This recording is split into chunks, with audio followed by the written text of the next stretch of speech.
we rejoin the crew of the SSV Saratoga on an unnamed, uncharted, and uninhabited planet deep in terminus space. We're still inside of Syndicate territory, where they have found the crash site of the Normandy and one survivor, Jeff Moreau. Unfortunately, hasn't quite got all his marbles anymore.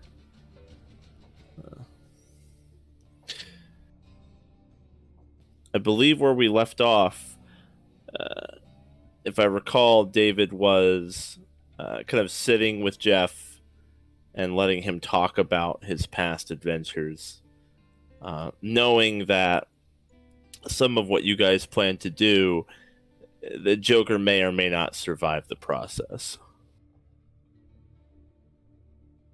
There were a couple of different things. One is there's definitely a bomb in the back of his left prosthetic leg. No timer or anything. Definitely remote detonate. Might even be inert because it's quite old. It's been there as long as he's been on this planet. The other thing is he apparently witnessed the murder of several members of the Normandy's crew, but isn't really in his right mind enough to access those memories. So that's another route. But yeah, take it away.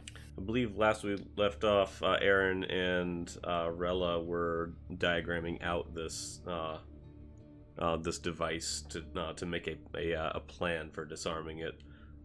Yeah, and you've certainly succeeded in doing so. You have a pretty good idea of how to do it, but he is going to have to stay still, and it's going to take some time. It will not be easy to do.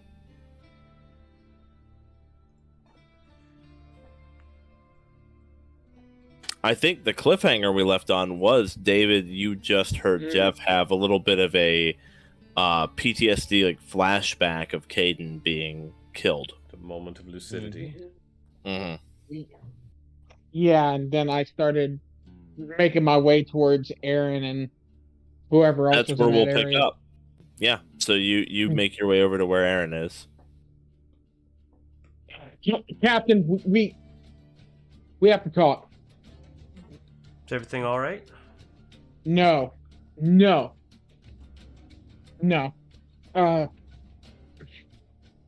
He sits there for a moment, looked around, thinks about speaking verbally about it, but yeah, like stop. Aryn's probably with Ray, so like Aryn will look like to Ray and then back to David, wondering if he needs privacy. He'll sit there for a moment and he'll reach up to the side of his head a little bit and whisper into her mind, saying that snake guy and his crew, we can't be involved with them. Period. He'll take a deep breath at that, and then he'll seriously, so we can go talk in private. Yes, certainly. There's a whole planet of privacy. Give us a moment, Rela. I'll be back with you in a moment. Of course, Captain. And she'll turn and walk out of the room. He'll sit there for a moment and he'll switch his Omni tool to silent, whatever it takes, zero radio communication. Period. Okay, and then Aryn will tweak hers the same way, so that no passive recording is being made or anything. You know what they did to my uncle in there, but he had a memory leak. He had a flash. He killed them. Who? The rest of the crew, including Lucille. Alenko was on the ship. Joker said they were confronted. He went for his gun, I believe in self-defense or something, and they just shot him. They killed the rest of the Normandy crew. That would explain the skeletons on the inside versus the graves on the outside. Do we know about when this was? He might remember. I think if I had to say, maybe it couldn't have been that long after they crashed. But you'd think that based on what we know, if they had been in top fighting shape, if Alenko, Vicarian, all of them, if they had all been in fighting shape, there's no way they could have stopped them. This had to have been when they crashed. That makes sense. Fucking scavengers. Just. Do you know it was Snake specifically and his men, or just Syndicate in general? It's been 20 years. If they did this right after they crashed, leadership might have changed around quite a bit. Also worth noting, the Syndicate is a conglomeration of different crime families. It's run by like a council of bosses that all have their own crews. Might not have even been that particular crew. I'm just coming to you for damage control. Believe me, part of me wants to go put a hole in that fucker's face, even though he might not even be the one responsible, but I want you to realize something. If I'm like this and I'm trying to keep it in control, one of my best friends is out there right now in front of her dad's grave, and they fucking killed him.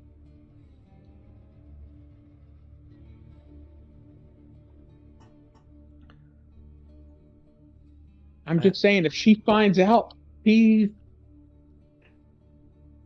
understand. Don't want to keep it a secret from her, but I know if I tell her now, there is a good chance that it's not gonna go well. I hear what you're saying. The unfortunate thing is we just don't know who it was exactly, but I can keep that in mind because we will have to deal with the Syndicate at some point. And I will keep that forefront of mind in our dealings with them. And if possible, we will find who did this. And if we need to do a solo operation to bring them down and bring them to justice, or enact revenge, whatever it may be, we can do that. We just can't risk angering the entire Syndicate over the actions of a few of their members. That's fair. We have to be precise with this. We can't use a club. We have to use a scalpel. Right. Yeah. I mean, the thing's not really a scalpel, but it cuts just as fine. I'll just... Okay. I'm gonna leave it at your discretion to tell her when you think it's a good idea. I don't expect you to do it now. I don't expect you to do it then. But I don't know if I can trust my method of delivery to be concise and calm enough to tell her about that. Like, how can I tell her that, hey, by the way, I can't. I understand. I'll talk to her. After we've figured out after we figure out the device that's implanted in your uncle and getting that disarmed, have you decided on a course of action? Honestly, yeah, I think I have. Seeing him go from being we found him to now it's like he has full memories of things. Like, he's in there. He's definitely in there, and it's not like he's buried deep. It's like he's struggling to surface. I don't think we have to medically sedate him like was originally suggested, but I think if we can get him back to Alliance space and get him help so that he's at least not alone anymore, I think that would go a long way. All right. So you don't want me to meld with him? I might be able to reach some of those hidden memories. I I trust your judgment on that matter. I'm afraid that if you meld with him, whatever has surfaced, it might be so traumatizing it might flush him back down. I don't, but The decision on his I treatment is up to you. I don't have any information that that would be certain that he comes out of this with his mind completely intact. I can't be certain that it'll make things worse. I can't be certain it'll make anything better. Anything is possible, but I just know there is a chance that I could bring some of those memories up, possibly stabilize his psyche long enough to get him to help. But it could just as easily go the other way. I'll ask him. He seems lucid enough to make a decision, at least about that.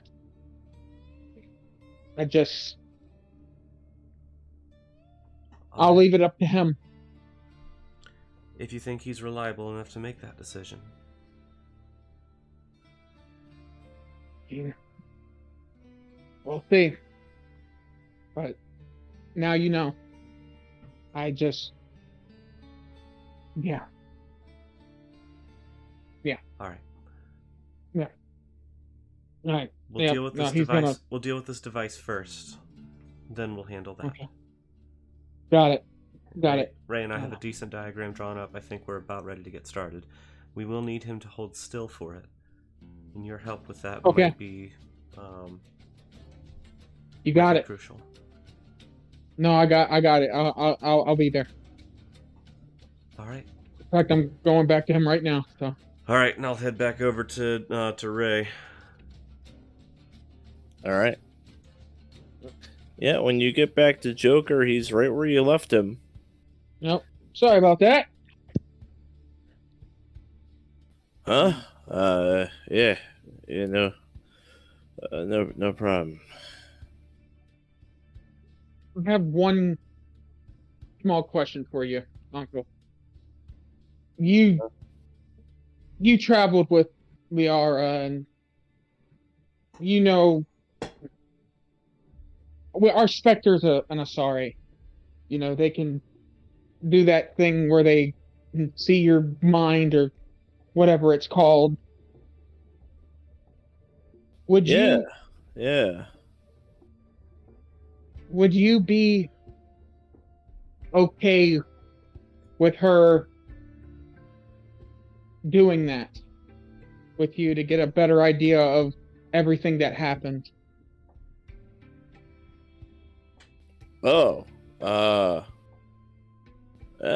Can't see why not. Okay, it's not gonna be right now. They're finishing up that thing that they were making to help you out, so they're gonna be here soon with that.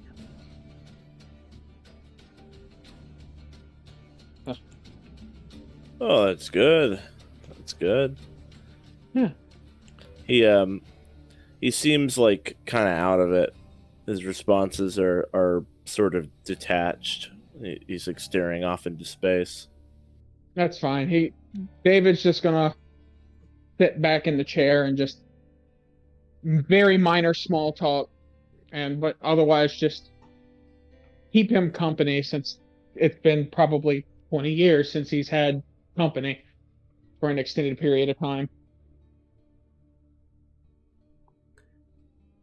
So Aryn and Ray, are we about ready to conduct this operation? You are indeed. All right. I've got an 18 planning die ready for you, Ray. All right. Well, I cannot let promise me, anything if we need more than one roll, though. All right. Well, let's see how well I can roll off the bat, and we'll wait on the 18. Well, you're gonna need him to lay on his stomach, and you're gonna have to like pull his pant leg up and disassemble the back of his left thigh in order to get to the device. Okay. Right now, he's just sitting in the ship, like you haven't really approached him yet or anything. Sean, I cannot replace a roll that's already been made. You can't. No, it has to be something we decide before you roll it. So instead of rolling, you take the number. Because we are planning for it. It has to be... It's a planning die. It has to be planned to be used. Yeah, yeah. 18, I would say It makes take sense. It doesn't 18. mean I like it. Yeah. And now, if it's a technology check, the minimum I can get anyway is an 18. You're not making any checks yet. You're standing outside the... Like, you're not with him yet. He's not set up yet. Like, you're standing out in the yard or something. Like, we're not Zan, there it's yet. a planning dice. We're planning. Oh, you're planning. Oh, you're planning. No, So if you make my roll an 18, that's a 28. So if we think an 18, if it is technology, if we think an 18 can't pass this, then we have bigger problems. Well, it might be multiple rolls is the thing, too. Yeah. Very fair. All right, well, do you want to try to... I also, with level 6, unlocked contingency dice, which is where I get to add d4s a limited number of times a day. So, that's something I can also do. That's So the cool. thing is, the roles that are going to be required is medicine, technology, and demolitions. In the absence of demolitions, a second technology check can be made at disadvantage. What is demolitions? It's a tool proficiency. Yep. Okay. Do you have So that basically, medicine, Yeah, I've got all of those. the medicine and tech are required to get to the device without hurting him or fucking up his leg. And then the final check, demolitions kit, is to actually diffuse and remove it. But as I said, in the absence of that tool proficiency, you can do another tech check at disadvantage. If you guys really want to push this, one of my cantrips is essentially this game's version of guidance. You can do this cooperatively. Like, the tech, the medicine, and the demolitions checks don't all have to be by the same person. Like, someone can open the leg up and another person can try to defuse the bomb. So you can work as a team. So now we're looking at, is your tech at disadvantage better than, like, Arturo's demolition not at disadvantage? I have a +6 to using a demolitions tools. Disadvantage is usually something like a -5. I have a +10, but I also have a minimum 18. 18. I could also use my planning die on that disadvantage roll. You could. Yeah, you could use the planning die to basically prepare Ray to defuse the bomb and pretty much auto pass that check, assuming the first two checks go well. Look up directions on Space YouTube. Yeah, pretty much.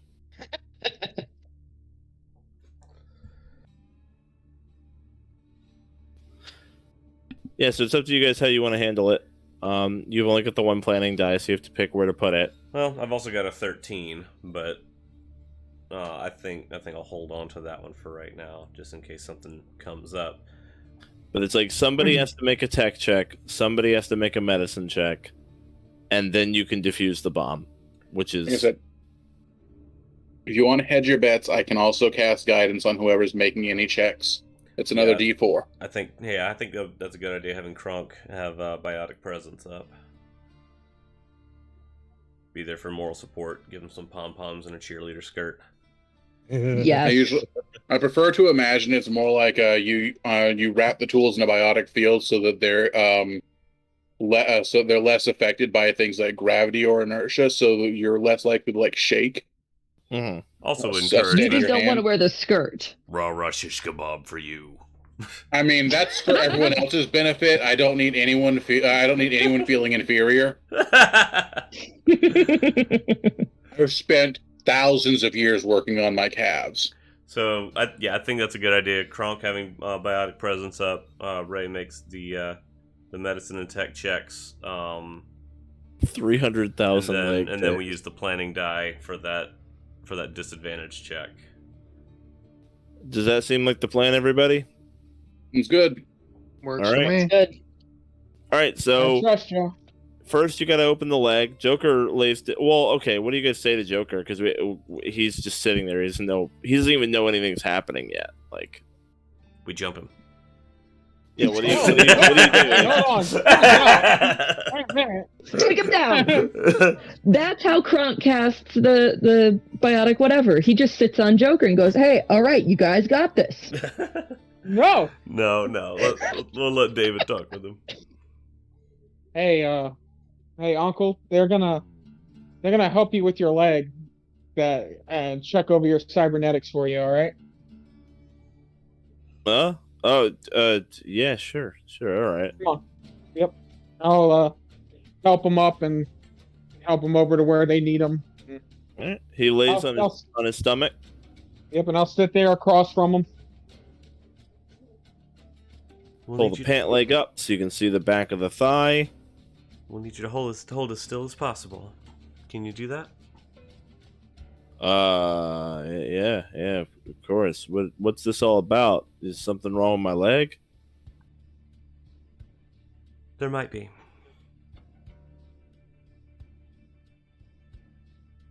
I mean, what else could be wrong with them? It's not like I'm using them much. No. We know, but they are showing signs of deterioration. And they are in desperate need of maintenance. Maintenance? What do you... This is a terrible bedside manner. Just be careful. Hey, you gonna use some anesthetic or something? Don't be cutting into me. Oh no, he forgot that he has a cybernetics. Yeah, Ray will pull out her medical kit and inject him with some anesthetics if that's what he wants. I mean, Actually, what probably happens is he says, "Are you going to use anesthetics?" And Ray's like, "Oh, right," and just injects it into his neck without even waiting. Oh, God. Oh I mean, no! Oh God! This is terrible. You do realize you could have just injected him with sugar water and he wouldn't have known. Ray's a masterful doctor, but she's never actually performed surgery before, so she's super nervous. Oh, Yeah, he gets a little loopy now. Don't inject David people just looks at her with that look of, what the fuck? Ray, we don't randomly inject people. He's right. Go It's ahead, surgery. go- He needs well, an anesthetic. Go ahead and make your medicine check. That'll be your medicine check. God. God Why? damn it. Add a D4. It's also automatically a 16 plus a D4. So it's going to be an 18. All right, and then roll your technology check. All right, I'm going to tech support myself for that one. Can you tech support yourself? No.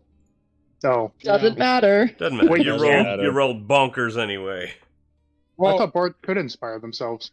No, they can't. A specific subclass can. You're not that subclass. Oh, okay. But 28 tech? Plus a D4. All right. I'm sorry. 31 tech. right. That So doesn't this is get you in something- trouble.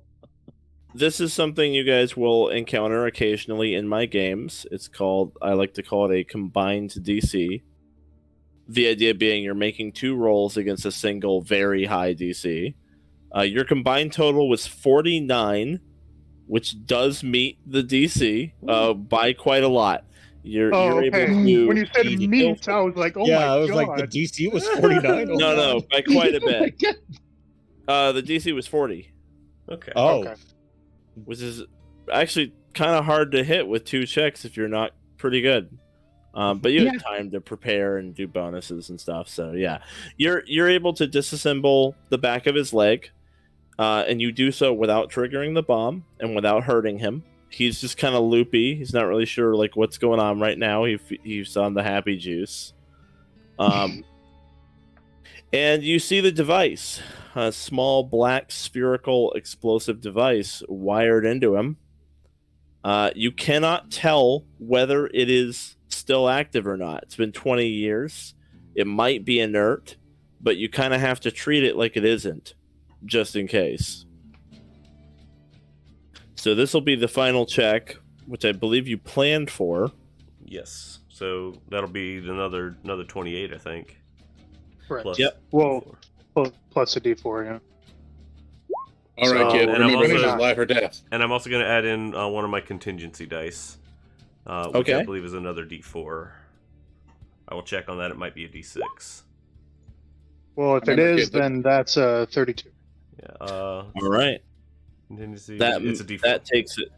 Yeah, that takes it from a 29 to a 32, which you're very glad you did that. I'll say that right now. Oh, that's good. 29 would have been a very sad number to have. Oh no! Oh my I'm glad I had the God. contingency. Woo! It's a Yep. good. So My you God, you were either very confident in Ray's abilities or really wanted Ray to fucking die, huh? I wanted us all to die. Oh, So God. you- TPK. you cautiously extract the device, unattaching it from everything, and now you are kind of holding it in your hand. You feel very nervous, like it is definitely not inert. You don't really want to bump it into anything. You need to get rid of it somehow now. You need Oh. to put it somewhere or get rid of it somehow. How much does it And you're- weigh? It's like a golf ball. It's like a Okay. black golf ball. I've The got demolition biotic. kit. I've got biotic kinesis. I can like lift it. I can carry it delicately, like with like telepathy. Mage hand style. Yeah, mage. Yeah. hand. Demolition kits come with like bomb disposal equipment, like bomb exploders or anything like that. I Or... don't think so. Well, now that you've gotten it out, you're pretty sure if it hits anything, like if it has a good solid impact with something, it'll go off. Now So are that we it's looking at like a out. radioactive bomb? Like, does it have a death and a little death symbol on it with a little yellow triangle? Or You don't think it's radioactive? It's almost certainly just concussive. So yeah, you Okay. have you're floating it around right now, Aryn, with your kinesis.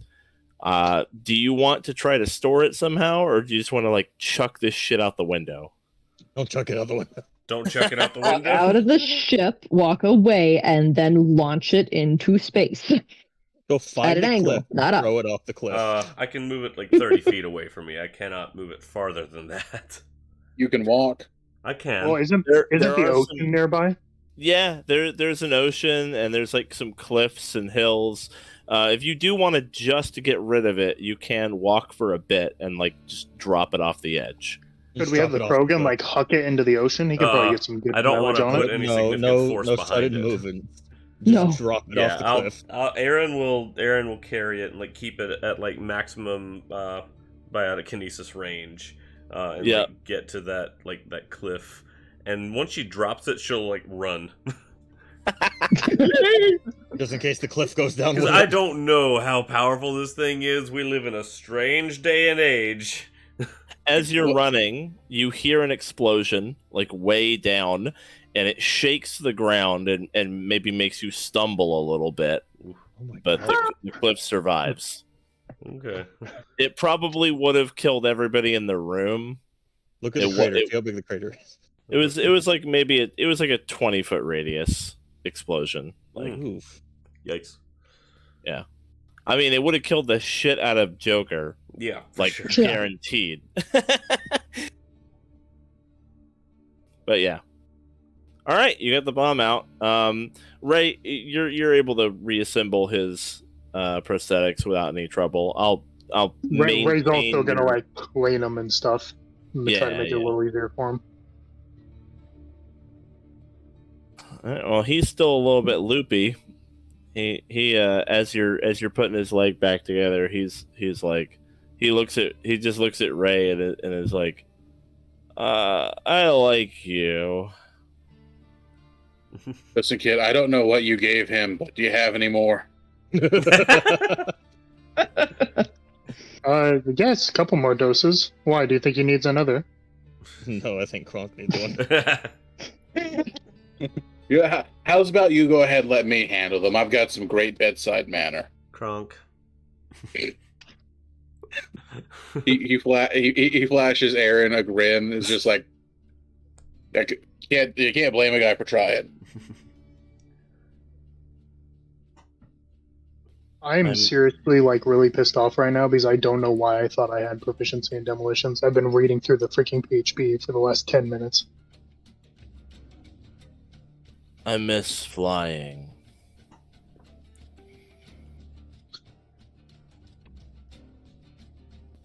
You ever fly? He says to Ray. I can, but I mainly ride. Aryn will say to David, "I can't consider him willing as far as a meld goes for this. Not right now, you can't. And unwilling melds are typically used for interrogation." Would you like to fly again, Joker? I miss it. That does not Actually, mean, Mr. Moreau is what she would say. that does not mean giving him another shot. By the way, when you say, "Do you want to fly again?" No. Okay, good. Just making sure. Don't know what kind of drugs you have in there. Stick him in the co-pilot seat, disconnect all of the controls. Got that Doing some ambrosia. LSD. Would you like to fly again, Mr. Moreau? I wish I could, but... And he flexes all the fingers on his like metal right hand. He's gonna lean in. She's gonna lean into him and say, "The Alliance is always in need of people who can teach and people who can fly. You can come home with us." Speaking of which, Arturo wants to have a talk with him about the cybernetics part.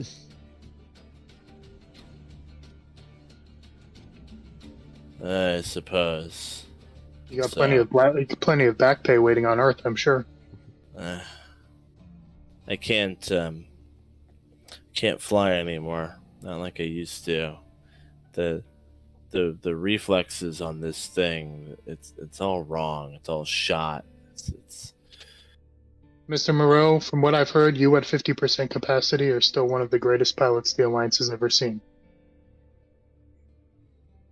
And there'll be plenty of people who'd be more than happy to learn from you. you don't need to flatter me, Tally. Come on. Now. Aryn pats Ray on the shoulder and says, "I think he needs rest." Well, yes, but if he agrees to go with us, then He's not. Well, he's yes, fine. Captain. He's not considered reliable at the moment.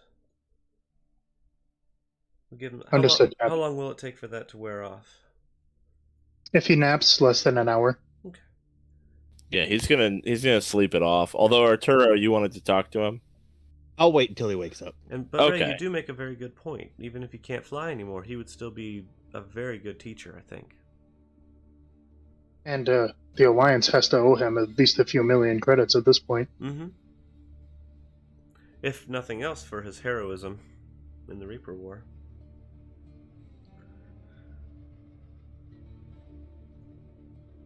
While he is asleep, though, Ray is going to tune up his suit the best she can, clean out all the gunk out of his arm and everything. Basically, try to get it as working as well as she can within the hour time frame she has. All right. And also learn as much as she can about it. Like, try to learn about the technology, make notes and whatnot. Yeah, you definitely learn that the technology that his arm and legs are built out of, it's very familiar to you in that you've encountered it before in Terminus space. It's unmistakably Syndicate work, particularly like on the inside of it, like once you're working your way through it, because it's very salvaged. It's very like ad hoc together. There's kind of a distinct style to their stuff where they kind of like make do with what they have. It's not like cleanly manufactured parts. There's a lot of pieces that weren't supposed to be in whatever they're in, but they had to make it work.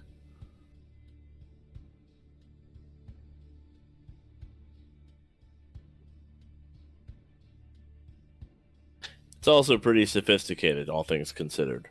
Like, despite being thrown together out of parts, it's pretty impressive what was accomplished. Yeah, Ray's going to make as many notes as she can, especially on anything that seems foreign or alien to her, because, maybe they can start to find the source of the strange power that these criminals seem to have. Well, you can't be sure. There's nothing overt. but you definitely get the same sort of bad taste in your mouth here that you got looking at what the Trapper Quarians had on their ship. Oh no. So, Reaper tech.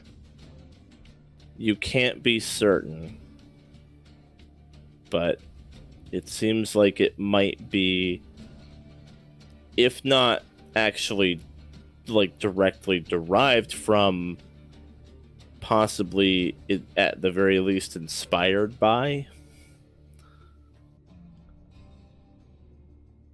Kila. A lot of stuff is based on Reaper tech nowadays, though. Yeah, but they obviously have a better understanding of it than the Alliance or the whatever their called do, the Council. Does seem to be their trump card. The Syndicate has so far demonstrated consistently that their shitty, garbage-looking tech can actually do incredible stuff. And Ray is becoming increasingly certain that the reason for that is that the Syndicate has somehow, some way, a very good understanding of how to use like Reaper salvage effectively, like much more so than the Council. And that's how they can put together like the worst looking tech you've ever seen that then functionally is amazing and does like stuff it shouldn't be able to do. I don't know about these cybernetics though.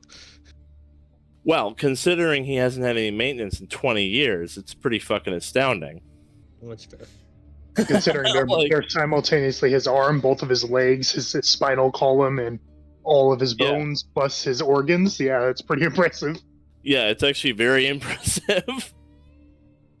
This is like what Cerberus did to Shepard. Like, Mm-hmm.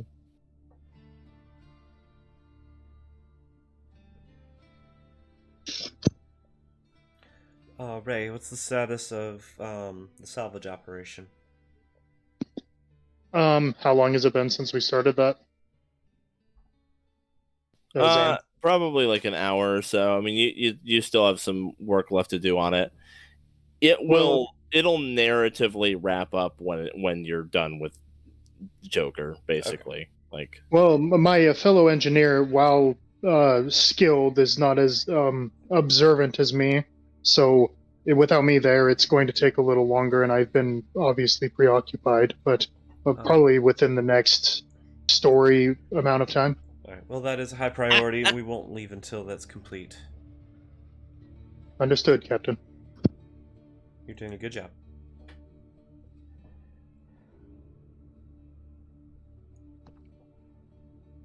Oh, I guess Aryn needs to have a talk with Shepard next. Does David want to be there for that? Yeah, I'll be there in the background. But I'm not making eye contact with her. It's bad. It's gonna be bad. Shepard, can we have a word? She's been outside, so you went out to find her at the graves, then I'm guessing? Yeah, we'd go find you. Okay. Yeah, because you haven't seen her since she walked out of the conversation and telling David to talk to Joker. Considering how tense things seem, Kronk will be following. Oh boy. Things aren't that bad, but I mean, your company is always welcome. He's a bodyguard, is what he does. Appreciate it.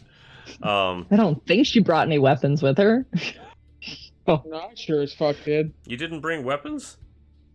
Because you're alliance, She's got her you should Omni always tool. be armed. Are you an adventurer or not? She was a child running to see if her daddy was alive. Funny story, found him. But you didn't bring He's not. weapons with you? Damn it! What? You think this is a game?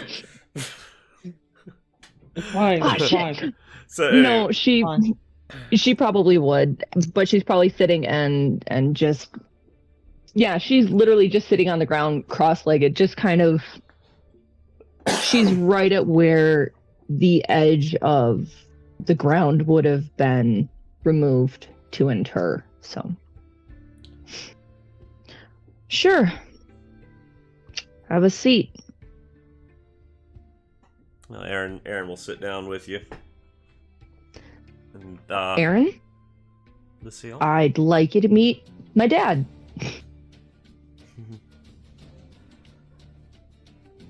Well, Fuck. that is what I wanted to talk with you about. Jeff had a moment of lucidity, apparently, with David, and remembered a little of what happened. The ones who were buried here died after the crash. Fuck. And it was by people that found them long before we did. We're assuming shortly after the crash. We're not exactly sure who. We think it might have been members of the Syndicate. Wait. And she just does one of those, like, just almost off the edge of creepy head turns to look at you. You mean to tell me when they landed here, he was alive and somebody killed him? Yes, that does seem to be the difference between the bodies in the ship and the ones buried here.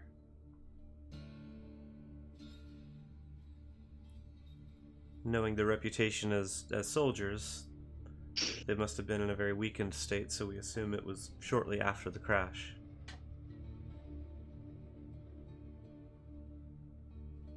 We believe it was Syndicate, but as divided and modular as the Syndicate is, we don't know exactly who. I wanted to bring this to you so that, you know, we will hunt down and find out who did this. But at the same time, we have to be careful when dealing with them. We can't antagonize the entire Syndicate when we don't know which part of them was responsible for this. But he knows. He does. Or at least he might have seen their faces. I might be able to recover that information. But there is great risk of there's risk of causing further harm.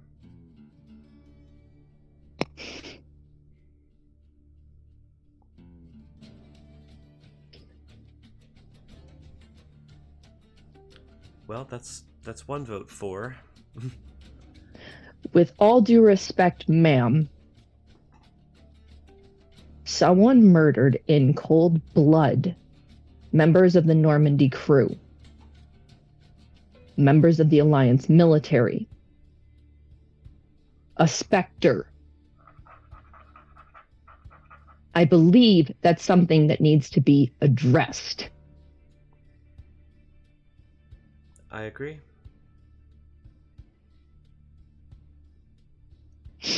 David, have you talked with him, and is he willing to give it a try? And for Once the injections worn off, he said he'd be willing to. All right.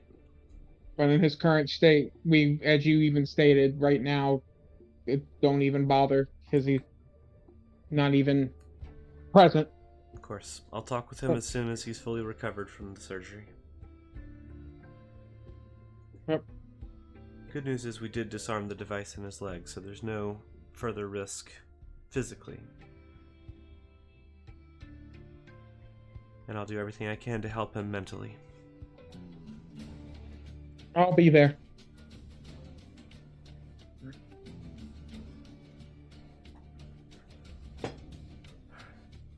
Good. We'll find who did this, if they're not dead already. I know it would be very hollow feeling if we found they had already met their I will demise find somewhere. a way to kill anyone they were contacted with, anyone they interacted with them. If they're dead, anyone they touched will follow. Ma'am. And Aryn nods in agreement. Don't worry, we are of one mind on that. but we can't take on the entire Syndicate.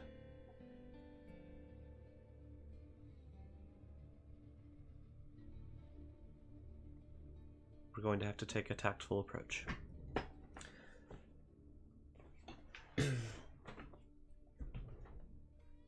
Take all the time you need. And Aryn is going to head back to where Jeff is resting, so that she's there and ready when he's awake and fully recovered. I think I'll stay next to Lucille. As you walk over, before you get a chance to sit down, she is suddenly bolt upright and has grabbed you by the sleeve and is dragging you towards the tree line. How far out is the tree line? Good.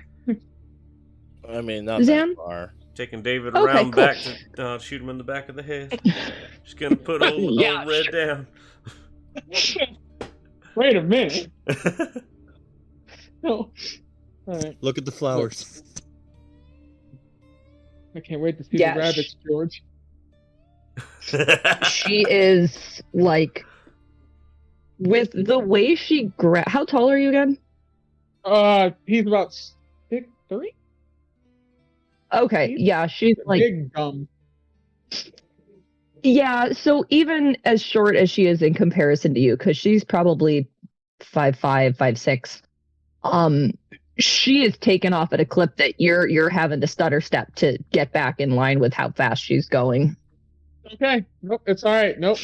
Yep. And she takes you about 10 to 20 feet into the trees, just to the point of where it's dense enough. And she kind of gives you a little swing with the one arm, grabs the other, and just kind of hits you, not damagingly, but forcefully against a tree. He fucking knows! I just found out myself, Lucille. From what he said, it couldn't have been not that long after they crashed. He I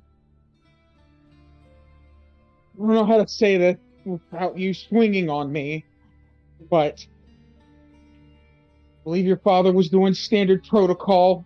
Unknown force coming towards them. He went for his gun for self-defense, and then that's all Jeff was able to get out. I don't know the details, but like she said, maybe he saw their faces. I don't know. But it had to have been after they crashed, because they wouldn't have left that crew inside of the ship where they sat. There is no way in hell he didn't see that face. He didn't see who walked onto the ship. There's no way in hell. I'm not saying there isn't. I'm just saying it's been 20 years and he's been living in that psychosis for a while now. You know, there's a chance we'll find him, but you can't get mad at him if he can't put it all together. He's not even all together anymore. She's been hanging on to both arms, but sleeves mostly, because she didn't trust herself to actually hang on to you. And she kind of just pushes off and lets go, and she's just pacing back and forth for about 5 feet spread. I'm going to work really hard. I'm going to work really, really, really, really hard to not anything at this point.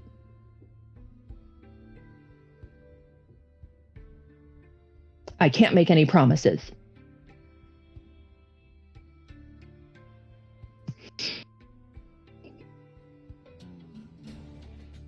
We'll find them. We will find them. David, they killed my dad. I know. And we'll fucking find them for it. They tore him apart. They put a fucking bomb in him. They left him alive. Think he wanted that?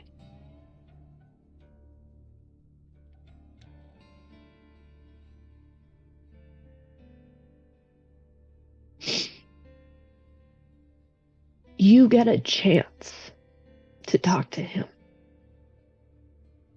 even if he is not all there, you're getting a chance to know him. And I'm glad, okay? I really am.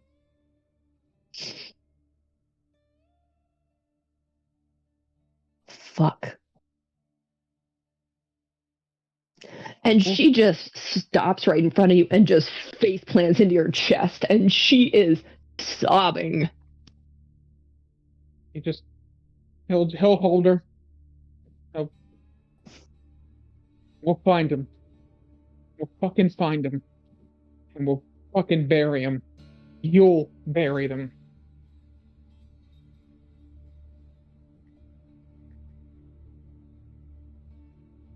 About 3 minutes to, like, truly compose herself. And she's, properly red-faced and, ugly cry. And she just kind of stands up, rolls her shoulders back, shakes her head a little bit.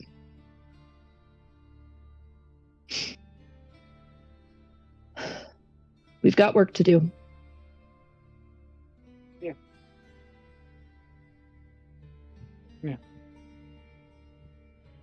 I won't be that far behind.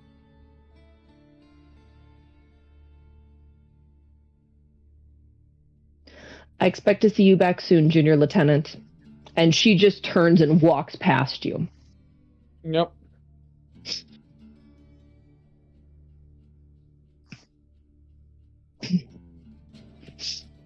She gets back to the Normandy and she comes to find Aryn. Aryn's there.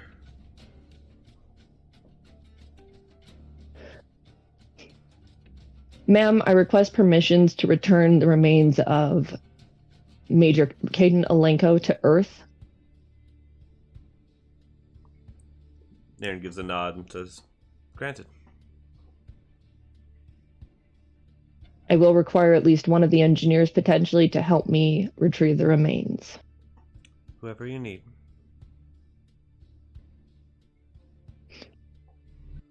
She then looks to the GM and goes, I don't actually know what she would have available to be able to take her dad's body back, but she's going to go find something in the ship that would serve that purpose. There are and she crates heads back. big enough for a human body. You can Okay. empty a crate out, like the ammunition, whatever. You can empty a crate out, get some basic tools, and go exhume his body to take home. Forgive me if I'm wrong, but there would also probably be several body bags aboard, wouldn't there be? Yeah. I believe most military ships would have coffins on board. Definitely body bags for sure. I question if they coffins take up a lot of room. The fabricator could probably 3D print some. Yeah, you could fabricate a coffin. Yeah. Okay, because otherwise she was going to go back to the Saratoga and literally take a crate and, dump it over, petulant child with a bin full of toys. Because it's like simple shapes and stuff, it wouldn't cost a whole lot. It's not a complicated. I won't charge you for that. You can you can fabricate a coffin, and there's also body bags to transport him in. Okay. Although he's been buried for 20 years, so it's not going to be pretty. She's military. She's used to not seeing pretty. That's also why she's taking... whoever would be best for the job with her, and I don't even know. Fair enough. Oh, Christ. She would be smart, having worked with this crew for a while, and ask one of them to accompany her to assist her in this.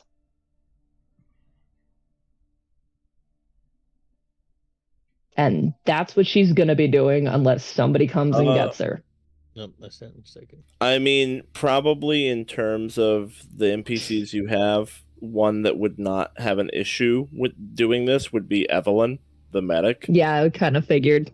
Because she's this isn't going to remotely bother her. Mm-hmm. She might not be the most, she might not exactly be the most solemn. Yeah, but... She'll help you keep it most intact.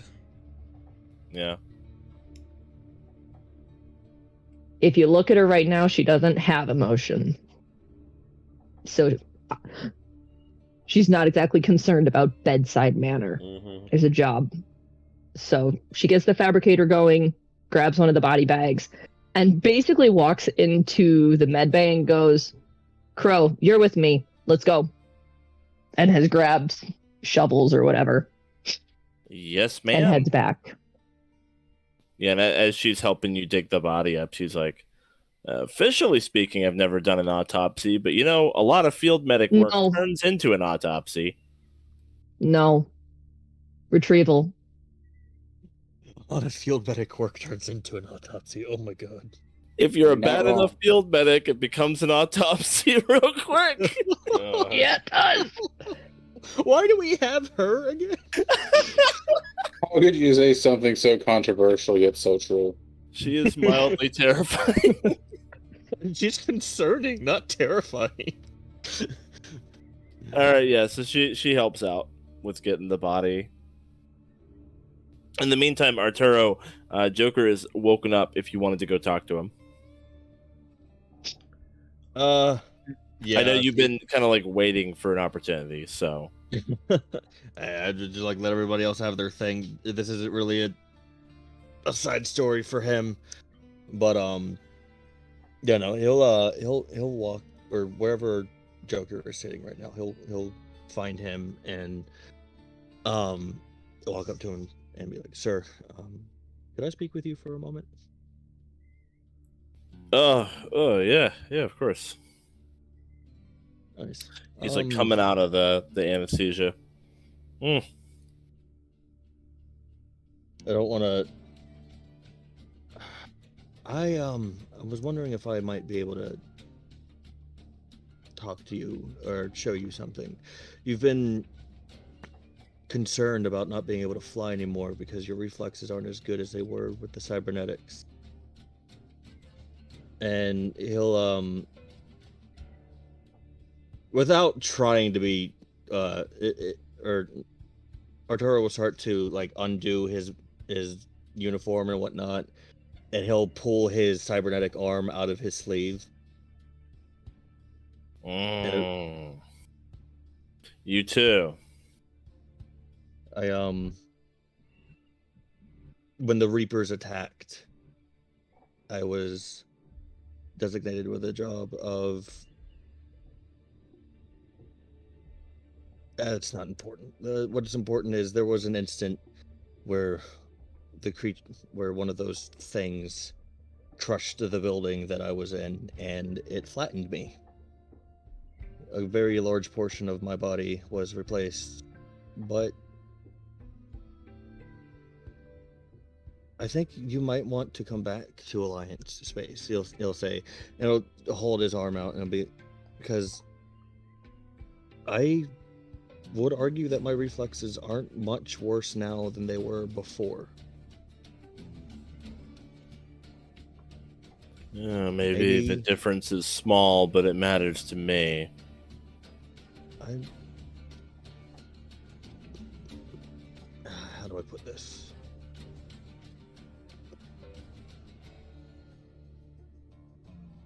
You should. This is less Arturo being stumped for words and more me myself. he's just trying to explain to him like You know, I lost my arm during the Reaper War too. I just can't remember how. Oh, that's right. I forgot about that. Out of character, I forgot about that. So you did pilot while you had a cybernetic arm then? He asks him. No, I did not.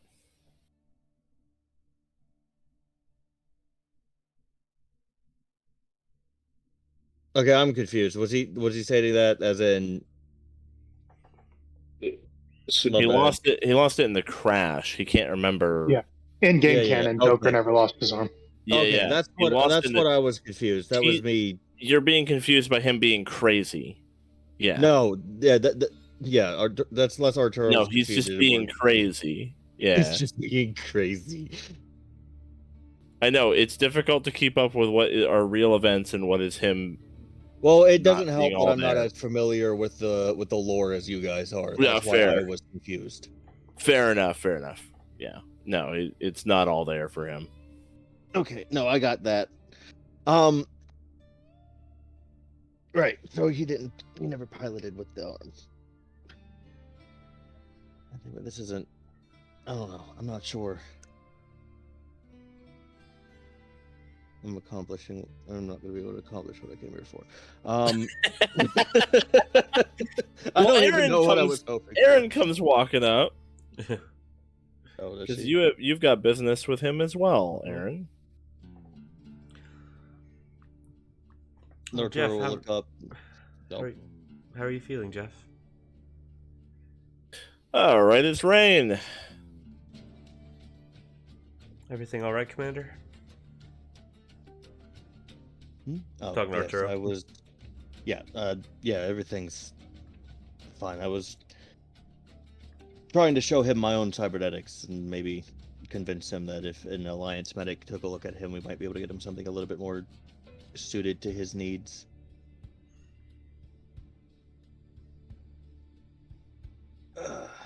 I think But that's a alas, good I'm not idea so too. good at I'm not so good at talking as the rest of you, so I'm stumped for words at the moment. Well, between all of us, we seem to have plenty of good ideas as to why he should return to Alliance space, but It's ultimately, completely up to him. it is. Yeah. And I'll leave you to it, and he'll step back. Right. Aryn will step up to Jeff and sit down with him and say, Jeff, I believe David talked with you about doing a melding with me. I just want to make sure that you're okay with it. This will involve sharing thoughts so that I can get a better idea of what's happened while you've been here, and you can get some idea of what's been happening out there. Oh, is that kind of like that thing you did with Shepard when we first picked you up all those years ago? Yes, it's the exact thing that that Shepard went through to get her thoughts oriented as far as the Prothean beacons. Right. Well, be careful. I remember that took a lot out of you. I'm more concerned about what it might do to you, but What, me? I'm fine. all If right. Shepard can take it, I can. I'm sure you can. All right, I just need you to relax, and she'll reach out and just put her hands near his face, making skin contact. I'm always relaxed. All right, and open your mind, and she'll All right. initiate the meld.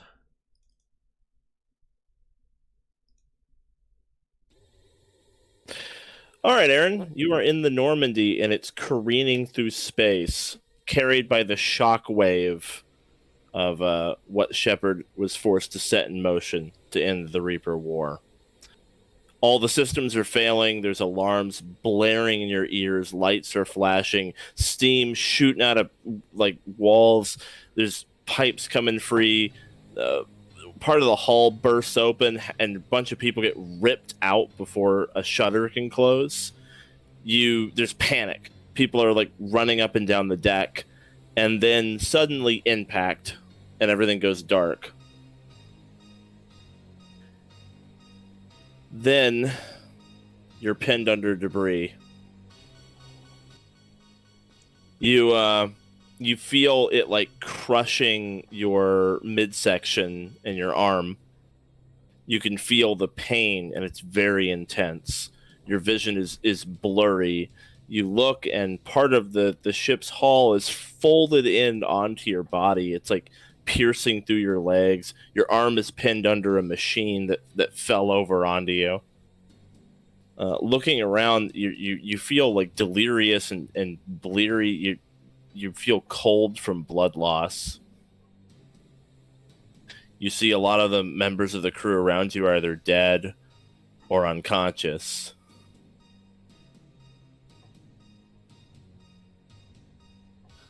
Let's see here.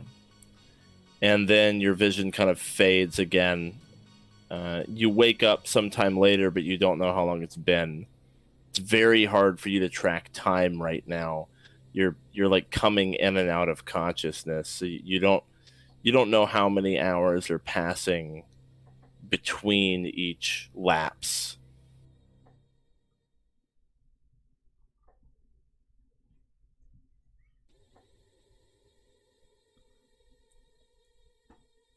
But eventually you wake up to someone in a very strange outfit with a black mask. There are several individuals who are dressed this way, stepping up and down the deck. One of them notices that you moved and kind of kneels down in front of you, grabbing your hair to lift your head up, and kind of moves your head from one side to the other.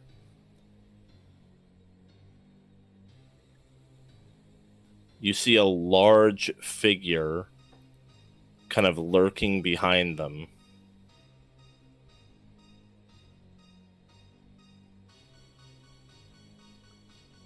You can't get a good look at him, but you can tell that he has a cybernetic eye. And he says in a very deep voice, "Gut the AI and bring it." Oh. And one of the enforcer that has you by the hair says, "The pilot's alive." The big guy behind him turns, and as he turns, you see Caden, who is pretending to be unconscious, go for his gun. He like lunges for his gun, and he manages to get a hold of it and fire off a shot through the dude's leg. And he turns unflinching and lifts one of his boots and just brings it down on Caden's chest, and you hear cracking as his steel boot goes into his chest and just breaks most of his ribs immediately, causing him to drop the gun and writhe in agony. And then the man, still standing on Caden's chest, takes out a gun, a handgun, aims it calmly at his forehead, and fires, blowing a hole through his forehead. Any military personnel, kill them. But if you find surviving crew members, they might be useful. Keep the pilot. You black out again.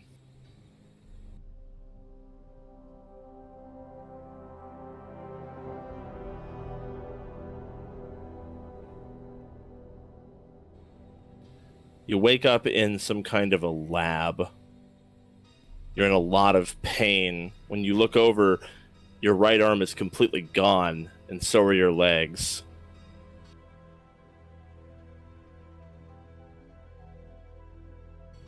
There's a man standing over you who looks like this. He flicks a syringe at his hand and pushes it a little bit to get the bubbles out. Good morning, Mr. Moreau. You've woken just a bit too soon, I'm afraid. Aryn, give me a perception check.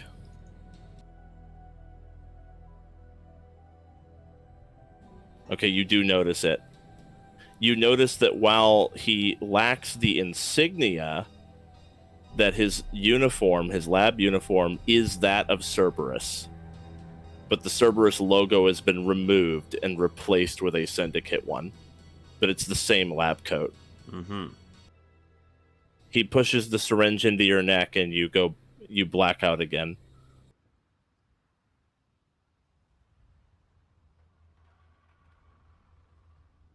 Later, you wake up in a chair in excruciating pain.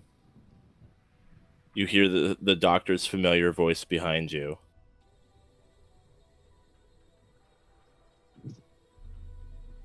Are you willing to speak now, Mr. Moreau? We have all the time in the world. And Jeff's voice comes from your mouth saying, "Go fuck yourself!"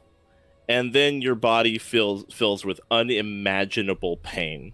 Like every single nerve ending in your body simultaneously at full blast for so long that it knocks you out of the meld. It is unbelievably painful.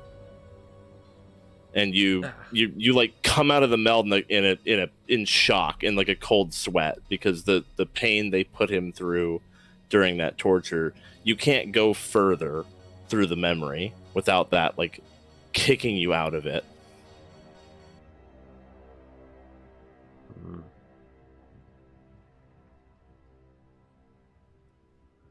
So even though Aryn is going to be like a little lightheaded and worn out after that, first thing she's going to do is check and make sure that Jeff is okay.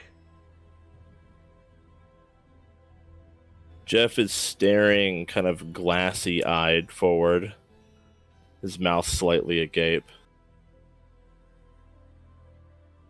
Jeff, are you all right?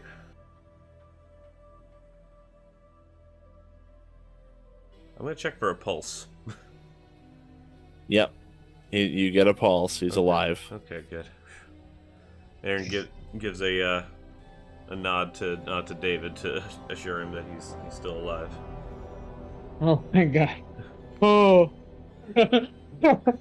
I punched up and realized for a minute. I was like, 3 months. They tortured me for 3 months. They used the cybernetics to do it. Every nerve ending in my body. They tortured me until I didn't know who I was anymore. And then they dumped me here as a trap. A trap for who? Anyone who might come looking for the Normandy.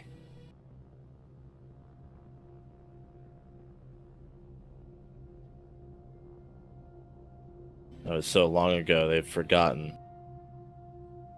I don't think they even remember.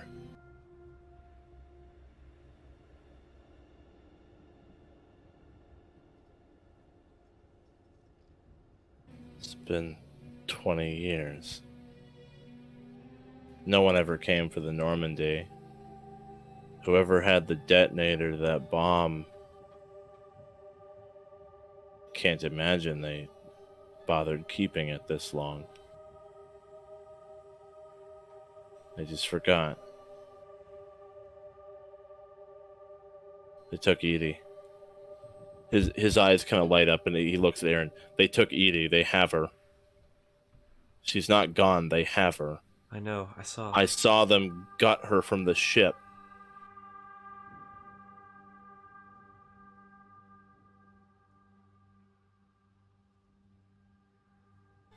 It's a name. It's a name. I can't. He puts his face in his hands. Oh, take it easy. My head. Take it easy. Is there anything else you remember?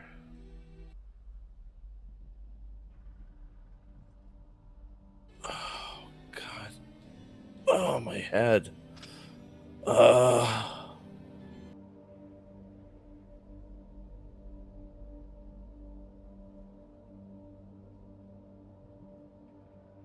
If Edie is still out there, we might be able to find her and save her. But we can't do that here. We need to take you home. We need to get your minds and your memories sorted out. And figure out exactly what happened. And then we can help her. Yeah. Yeah, yes.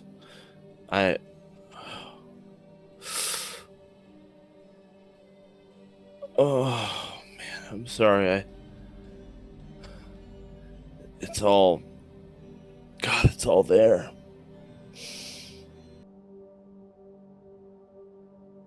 It's so fresh.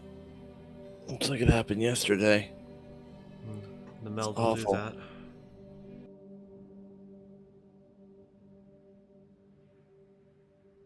I'm me, but I almost don't want to be. I can feel it. I can feel what they did to me. Still, And we'll make when them I pay close for my that too. eyes, when I close my eyes, I see the lab.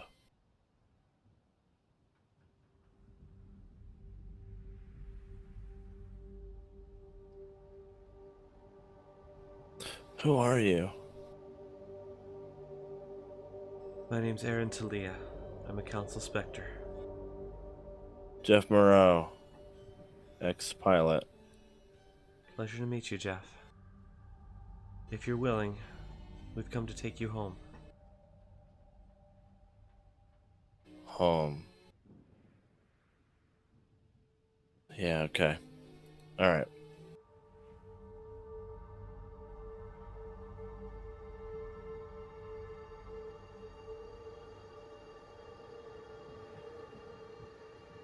There's no rush. Whenever you're ready.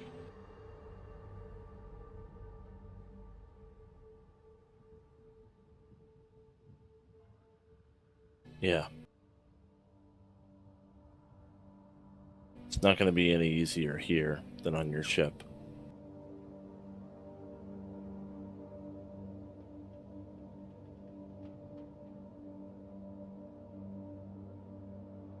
Well, we'll get you somewhere where it might be a little easier, perhaps.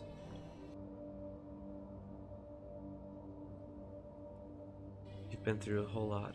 You've been through so much, more than you deserve.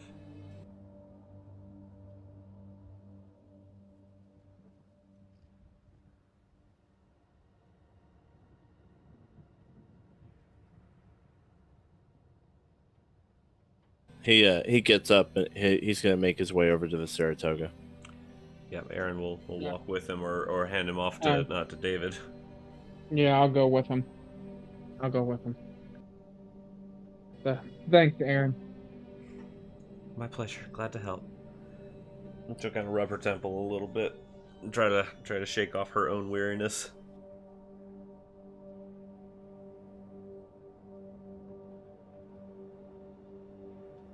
Let's get him settled on the ship. Make sure he is as comfortable as he can be.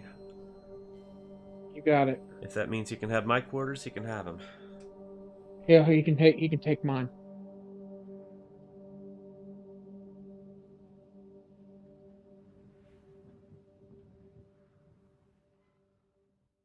All right. Oh, How far are we in the retrieval as he comes out of the Normandy?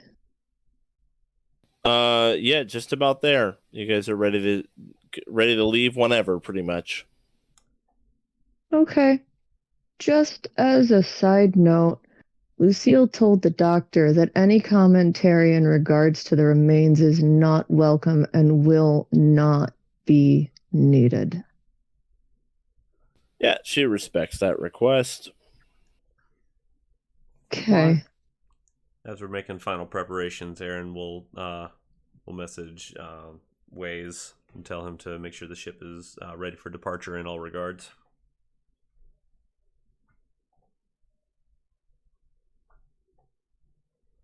Yep, already. oh god. Oh god, I just remembered. Okay, so I think one thing I probably would warn ahead of time is our second officer is a fucking nut job. Please do your best to ignore him, Uncle. Just pretend he doesn't exist. Just fucking nut job. Wade is a nut job. I don't need.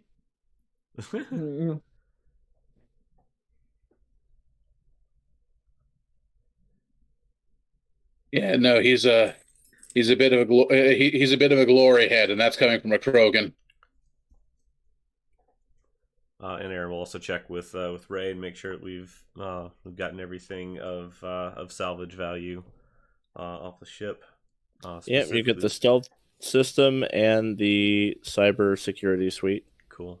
And Aryn's also at least interested in getting the what's it called, the plaque that has like the commission date and stuff.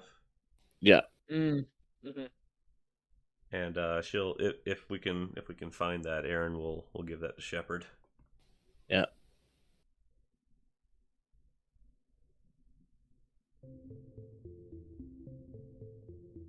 Oh, there it is.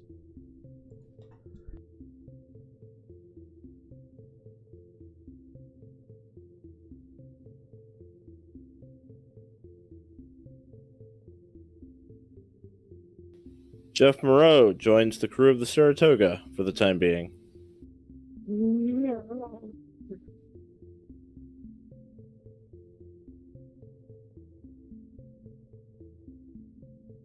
I think our priority right now should probably be getting him somewhere safe. I agree. We're gonna have to go back, possibly through that Syndicate blockade again, but it was only a short time ago. I don't imagine that we'd be unwelcome just yet. No, but they're gonna ask questions, clearly. Mm-hmm.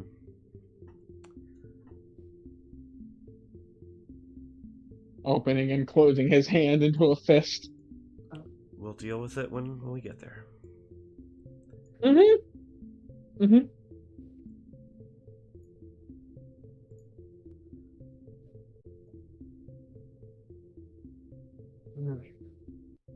All right, Quincy, take 5. I'll take over. Zan, really quick, was the memorial wall still intact? Yeah. Yeah. If nobody else specifically said while I was muted and couldn't hear what was going on that they were going to take it, I think Ray is going to probably take it. Kind Okay. of or like she wants to do Were something you with able to hear anything that happened during the whole meld and all that? it. Yeah, I heard the meld and everything, but then it just Okay. like I went to speak, it cut out for like 10 seconds, and I was like, Weird. hello, hello, hello, and there was nothing. So Jeff makes his way into the cockpit and just kind of looks around. And he like touches the seats, and then he just leaves. David, why don't you stay with him? Yeah. No, I'm following him. Quincy can handle the takeoff. Yeah.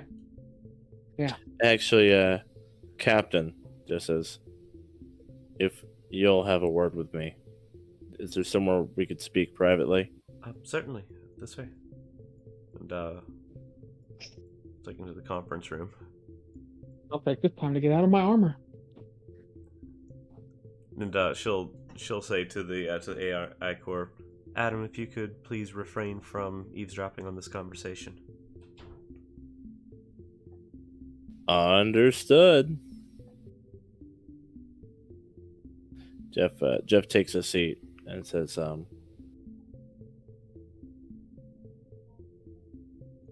I get that you probably want to take me back to Earth or some such, but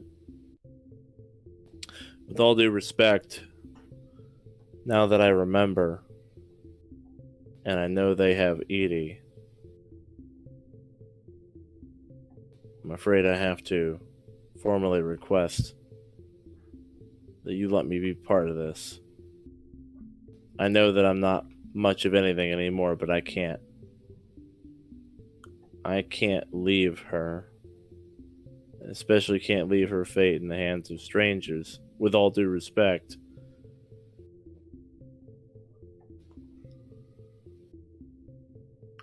Aryn She was a member of my crew. She might be the only other living member of my crew. Aryn will kind of steeple her fingers as she thinks. I understand you're wanting to be part of this, but we don't yet know what this is. The Syndicate is large. They are widespread. They control most of the Terminus systems. And they are not one unified organization. They are, families that operate similar to the mob. They don't fly under one banner. And we cannot go to war with the entire Syndicate. I know. I don't really care about that. I'm not in it for revenge. I just have to save Edie. And I'm asking you to let me do that. with you and your crew, and I understand you probably have other missions that you have to undertake. Mm-hmm. Believe me, I don't take up too much space. I'll keep to myself. But until Edie is safe, I'm asking you for permission to remain aboard. As long as you're willing to be on board with the other missions that we're going on. It won't be a direct line from A to B. This was not our primary mission coming here. This was more I get of a that. side trip. That's fine. I understand. All right. Well, in our dealings with the Syndicate, we will keep an ear out and see what information we come across and track down any leads that we find.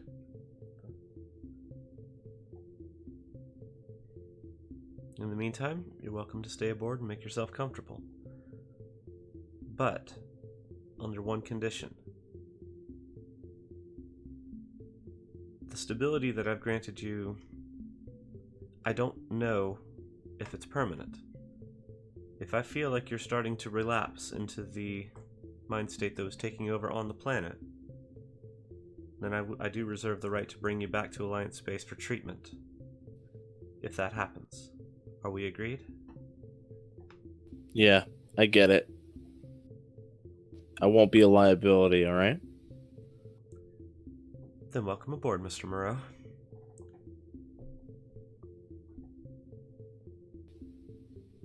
Thank you. With your permission, I'm just going to stay sitting here for a while. I want to think. Perfectly alright. If there's anything you need, you can ask either myself or one of my officers. Your mission terminal has been updated. You'll note that the Arachni Homeworld quest is tied to Faye Bryson, and rescuing Edie is tied to Jeff. These are NPC quests, basically. Like NPC relationship type of quests. Got it. Okay. Again, not main storyline, not milestone, but any of these people you bring onto your crew, that many of them have the potential to become like permanent crew members if things go well. They have their own stuff they give a shit about, basically. All right then. Sounds good to me. Yep. Jeff is going to remain in the conference room, just kind of like put his elbows on the table and rest his head in his hands, and he just has to think for a while. Sure.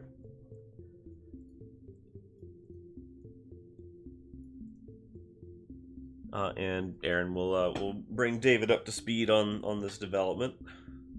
That he seems stable for now, and he's asked to stay aboard to aid in the search for Edie. That makes sense. But he has agreed that if he starts to relapse into that insanity, that we will bring him back to Alliance space for treatment. He seems to be doing all right, though. He came out of it quite well. Well, then I'll just give him space for right now. Let him think on it. But Well, thank you. space is something he's had for the past 20 years. I think what he needs right now is company. Right. Sorry. I'm just a little overwhelmed myself. Understandable. Hands a little bit. I just don't think he should be isolated and left completely alone. I think he needs... And it may take him time to even be used to having other people to talk with. But it's good that he has family on board, I think. There's one thing I learned from Shep. A lot of things can be solved with a hot cup of cocoa. I think that's what I'll do. Now I'm gonna walk back into the commons area and start making a batch to bring to the conference room. Sounds like a good plan. Hey, Faye. All right. And Aryn will, as passing by Waze, she'll say, Waze, would you please take the bridge and take us out, heading back towards council space. Understood.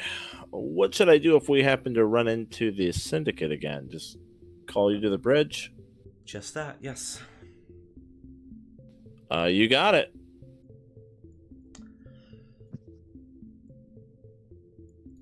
All right.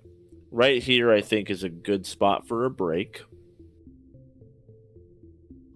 Oh. Okay. Okay. Poor man. Armor off, in-7 jacket on. How's everybody's emotions holding up? I haven't cried repeatedly. I'm fine. I'm fine. This is all just acting. This is all just very good acting. I Really good am at that, by not. the way. Yeah, it sounds like I'm really crying over here, and it's definitely not real tears running down my face. Oh God, onto my Alliance hoodie, no less. God, I'm not even joking. I wish I was. I'm not even wearing N7. I'm wearing my Alliance blues. God, stupid. So break, yeah, break. That sounds like a really good plan. Okay. You are all here on board the Saratoga. What's your heading? Where are you going? You are currently in Terminus space. It's going to take... Well, at the very least, you need to get back to the mass relay. Yeah. So we head back to the mass relay and get at least into council space, because wherever we're going next is going to be there, whether it's the Rachni homeworld investigation or the Asari matriarch. Well, the only other option would be actually visiting Naraka and moving the Syndicate stuff forward while you're in their territory. I will mention that moving forward with the Syndicate might help us figure out who did it. Yeah, getting a foot in the door there. I mean, sure, that sounds great, but I'm a little worried that someone might be a little bit trigger happy at the moment. That someone can stay on the ship. About. Don't worry. I love how like she was protesting so hard, even her microphone was just like, nope. Both hers and Ronnie's mics have done that to them.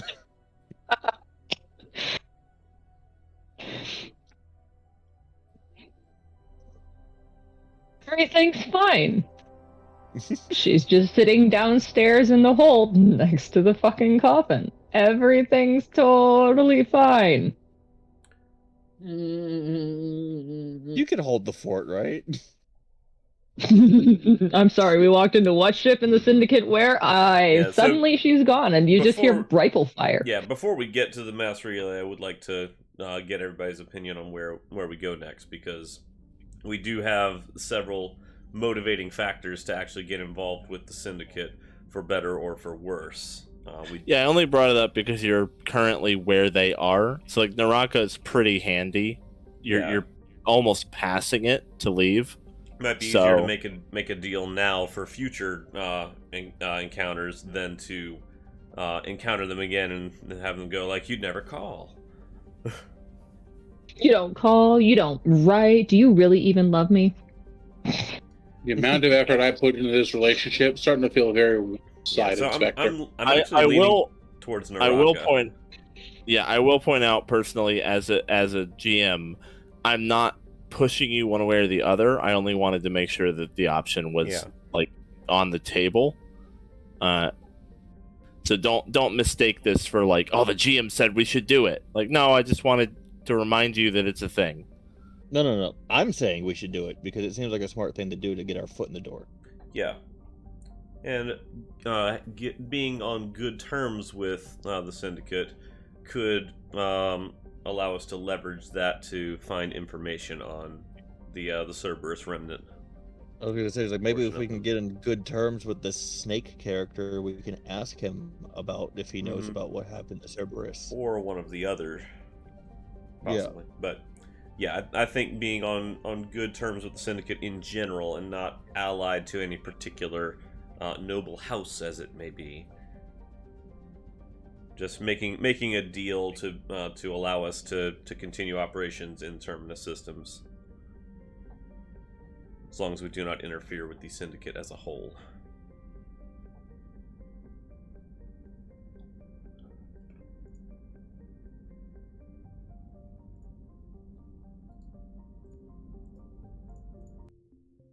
Well, I'm not Anybody hearing anyone else say anybody anything. disagree with that? Is anybody not okay with us going to Naraka and seeing what the Syndicate has for us there? Yeah, I'm fine with going to Naraka myself. I was just mentioning, like, I just need to be sure the that Shepard and David are going to keep their fingers off the triggers, unless we're shot at first. I'm in the conference room. You ain't got to worry about me, Chief. Okay. Make no promises, and I haven't spoken to anyone since we got on the ships. I mean, all bets are off. Okay. Well, how long is it going to take us to get to Naraka from where we are? Not long. Okay. Okay. You are going to be flying for a few hours at least to let's see here. Naraka is FTL. So it's in like non-mass relay space. So you are going to have to just hoof it there. You are nearby. So let's see here. You would actually go to the mass relay. You would mass relay to near Naraka and then fly the rest of the way. So like a couple hours to the mass relay, and then after you do the jump, you'll basically be there. Okay. That makes sense. So if that blockade is still there at the mass, or between here and the mass relay, we'll get to meet with them then. But if not, we can just go to Naraka. Yeah. Yeah. If not, we can go to Naraka and do the outreach. All right.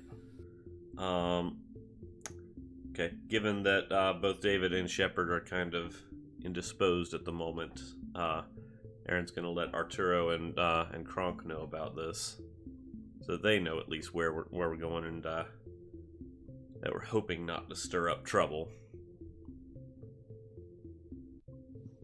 Trying to stay on at least neutral terms with them for now, but possibly do some favors to be able to leverage some information later.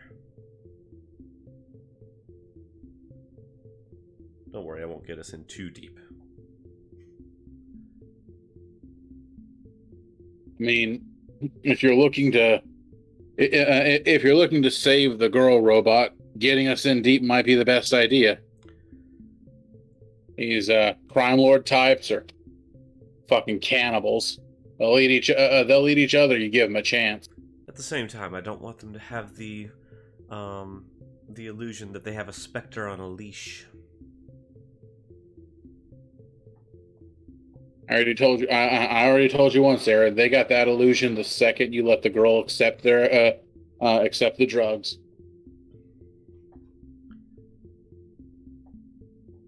Well, then I'll just have to speak with a firm tone, and she'll head back upstairs.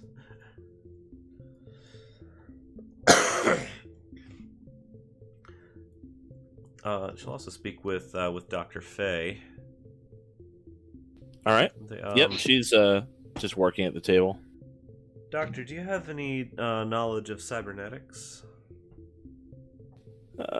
Passing familiarity? Why do you ask?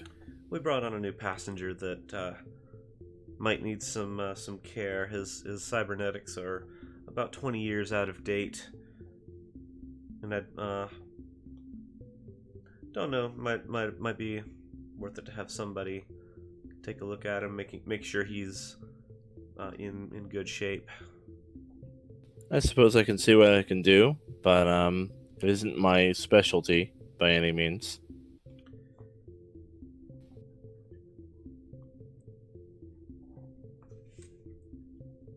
I don't mind taking a look. Understood. I appreciate it. And if you feel it's beyond you, that is all right as well. Just want to get somebody else.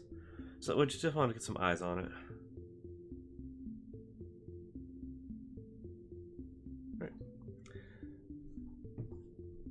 All right, and and Aryn will retire to her quarters until we get to the mass relay.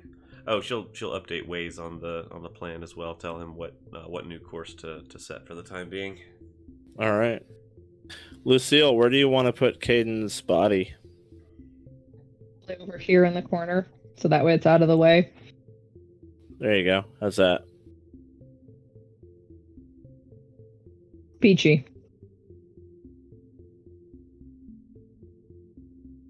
Sorry, didn't mean to laugh as I saw the coffin floating around. Like, that appeared and moved on its own. I was just getting it situated.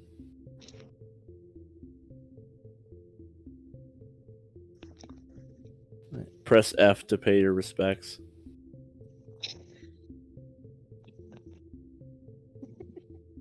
Well, in the absence of any further roleplay, we will skip ahead to the blockade, which is indeed still there. Okay.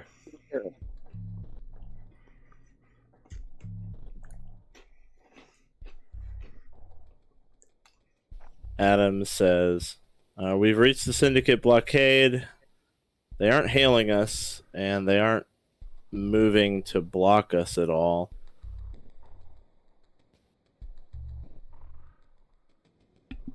Understood. On my way to the bridge. Take us out of FTL. All right, your ship comes out of FTL. Mm-hmm.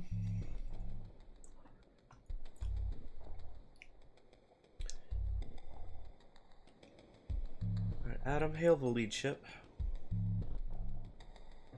Will do.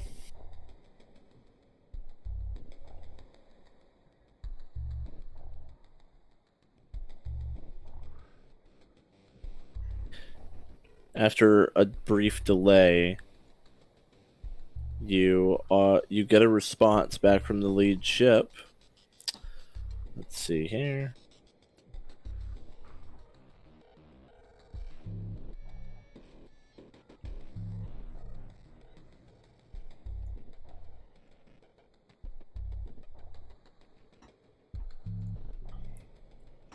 Just want to get the ambiance set back up here. Mm-hmm. Mm-hmm.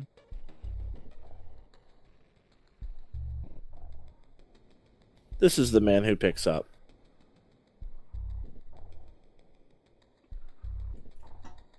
Hi, Lang.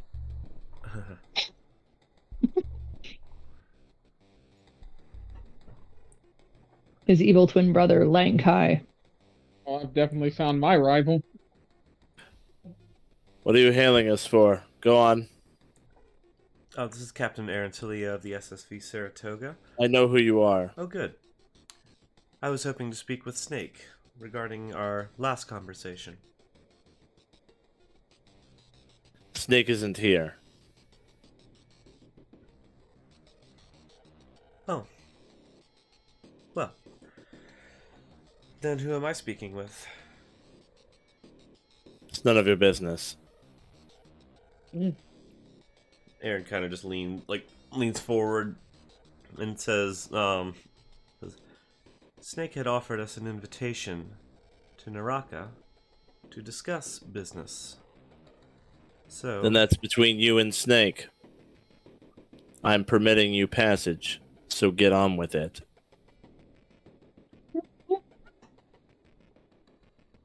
all right then. Good day to you too. No, I'll just hang up. Yep, he closes the communication. All right then. Continue on course. Yep, you're able to pass through the blockade. All that build up. All right. Well, Quincy is up in the bridge with you and is like, well, he's a cheery individual. yes. Last time they were jumping at the opportunity to talk with us. I guess that was just the other guy. Suppose so. All right. Well, carry on to the relay.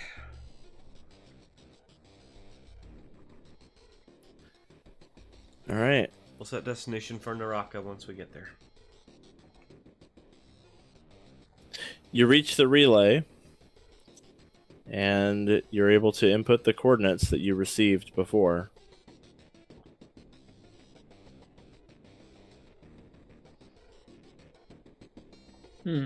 Adam says, we better really hope that they gave us the right coordinates, because this is awfully close to a sun.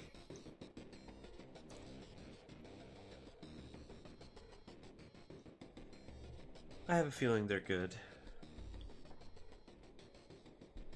There are easier ways to kill a Spectre than an elaborate trap like this. Here's hoping. Here's hoping indeed.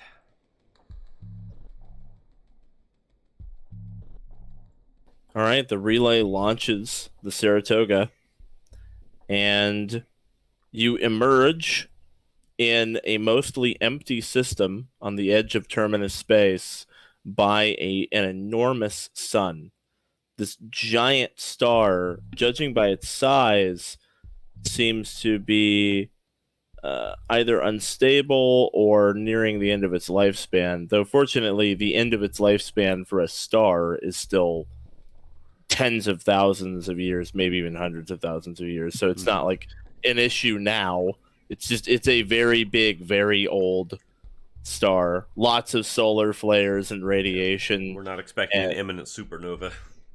Yeah. It immediately gets pretty hot. Like even through the shielding of the ship. The temperature in the ship goes up maybe 5 or 6 degrees. And Adam is like, we are not fitted for this, but it should be fine. None of the systems are critical, but it's really fucking hot. Keep me posted if anything does get critical. So far, so good. And sure enough, you see Naraka, which is a tiny planet very close to the sun. And the planet, from first glance, by the way that it's glowing, it's very clear to you that this planet is molten. The surface of it is just all lava.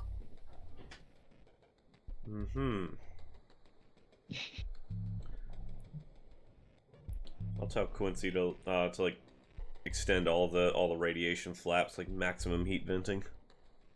Yeah. Yeah, he does so. Yeah. Is there any comm traffic in this system?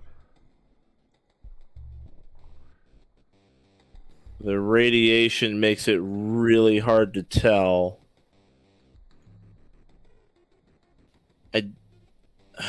Adam says I wouldn't know if there is or isn't, to be honest. All right. Helm, take us in closer. Is there a planet right there? Is that the planet? Do we see that planet that's on the screen? You see the lava planet. Yeah. Okay. Then yeah, I'll say Helm, take us in closer to the planet. Try to stay on the dark side of it. That's where we're more likely to find some sort of life. As you're going around the planet, Adam says, I'm basically flying blind. My sensors don't work. The radiation in this system is unreal. It's a good hiding place. How's your visibility, Quincy? Sorry, not Waze. I can see just fine. And as you're coming around the planet, you see something come into view visibly that is just undetectable to all of your sensors. It is some kind of a space station hiding in the shadow of this lava planet. Mm-hmm. That's gotta be it.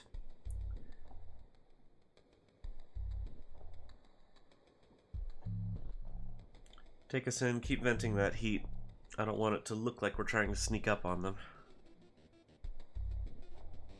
Can we get a hail through all this radiation? What makes you say that? I'm afraid we can't hail them, but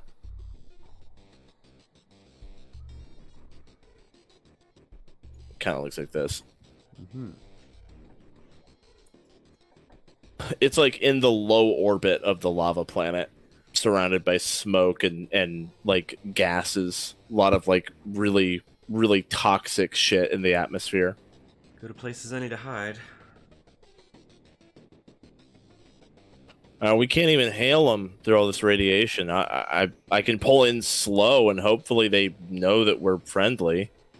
Do that. Keep an eye out for any strobe, any visual confirmation or visual contact. There might be a like flashing light communication or something, but yeah, take us in nice and slow. As you're pulling in, as a matter of fact, you do actually see a square light up on the rim of this disc where a docking bay is opening. And it's like lit up bright neon. There we go. That's our invitation. The Saratoga pulls in and comes to land inside of the station.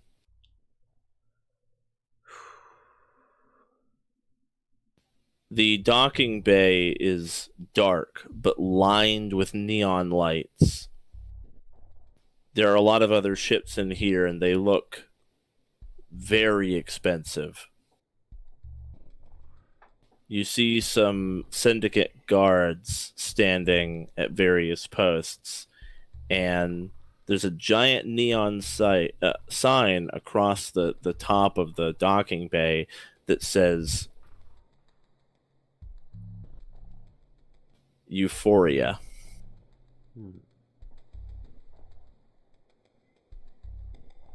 You can hear the soft sound of like bass, some kind of music with a heavy bass thumping from deeper inside the station. Well, looks like we've got a night scene. All right. Also, it gets much cooler once you're inside. Oh, that's as soon as good. the bay door behind you locks and seals, and it like vents all the heat out, it becomes like way cooler inside of here. The station actually is designed to be here. Cool.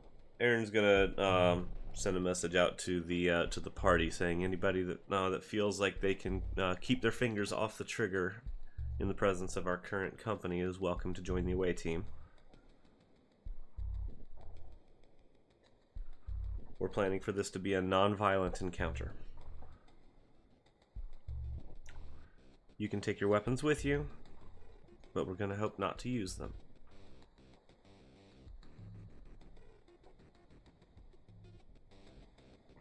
Anybody that can follow those guidelines can meet in the docking bay. Rules of engagement will be do not fire unless fired upon.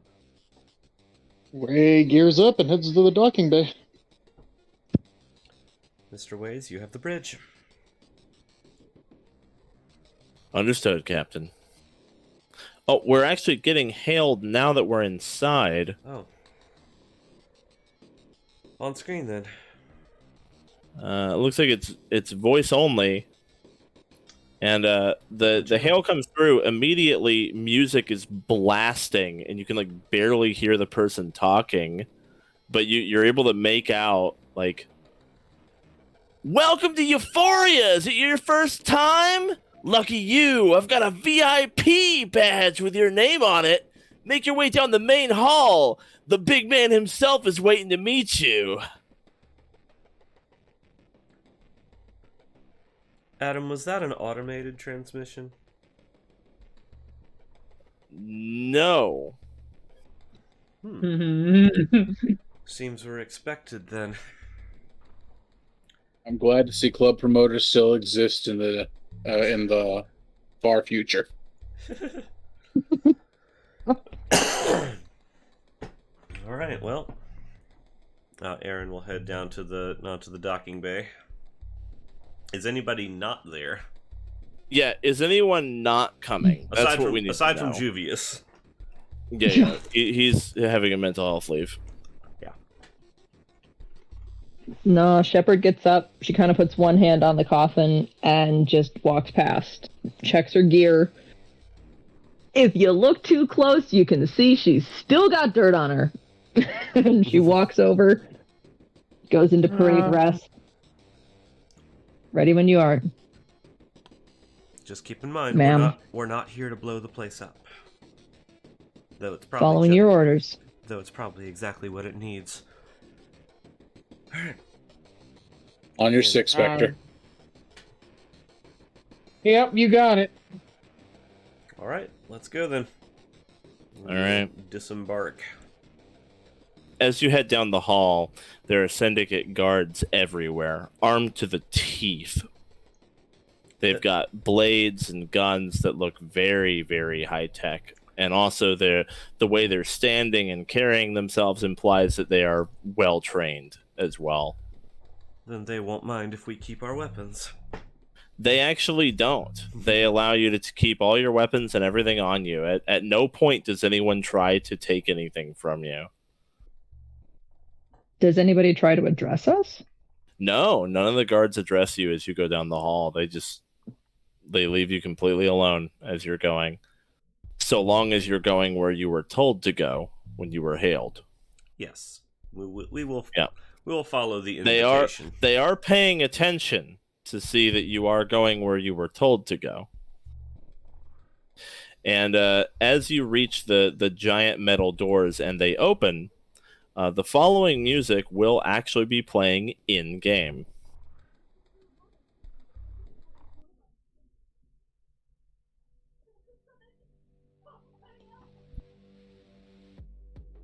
You're treated to the sights and sounds of a dazzling, enormous, giant room full of neon lights and dancers who are wearing next to nothing inside of glass cylinders hanging from the ceiling. There's a giant aquarium in the middle filled with ravenous, carnivorous alien fish species that guests are like throwing food and stuff into it just for fun to see it get ripped apart. You see there's a fight going on at the table, and one guy pulls a gun out and the other one shoots him under the table, and the guards don't even flinch. Eventually someone comes to drag the corpse out. No one stops partying. People are dancing. There's people doing every drug you've ever heard of, and many that you have not. One guy snorts some blue powder and like shoots fire out of his nose and then like drops backwards. His eyes roll back. The scene is deafeningly loud. The smell of body odor and alcohol and drugs is overpowering. Being in here, especially for anyone of like the military types who haven't really been to this kind of establishment possibly, it's maybe one of the most bizarre experiences you've had so far on your adventure, and it is hard to even think with how loud it is and how much is going on. People are moving, bumping into each other. You hear another gunshot but don't see where it came from. Again, no one is fazed by this. Here you are, Euphoria. Aryn is going to send a text through the Omni system, because she couldn't guarantee that anybody would actually hear her even through comms if she tried to speak. So she'll type out a quick text. It's like everyone be on your guard. Kronk, keep an eye on Ray. Kronk will actually use Whisper back to Aryn. It's just like, maybe these Syndicate folks aren't so bad. I like it here. But he will step closer to the Quarian to make sure she doesn't wind up getting sold to anybody. Ray is kind of like bouncy while she listens to the music, and she's like, "It's so cool in here. I can almost feel it going through my bones." Jesus Christ. Oh my god.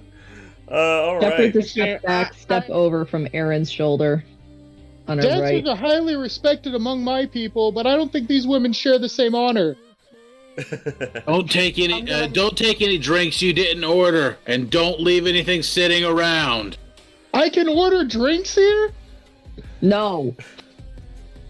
Shepard said that too quietly. She walks towards the bar.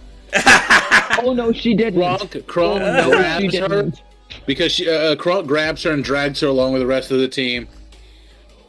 As you're being like dragged away, Ray, you see a Quarian at the bar, and you see that he's ordered some kind of a cylinder, and he actually unhooks one of the hoses from his suit and screws it into the cylinder, and the interior of his suit floods with like pink smoke, and he goes kind of limp and twitches a little bit.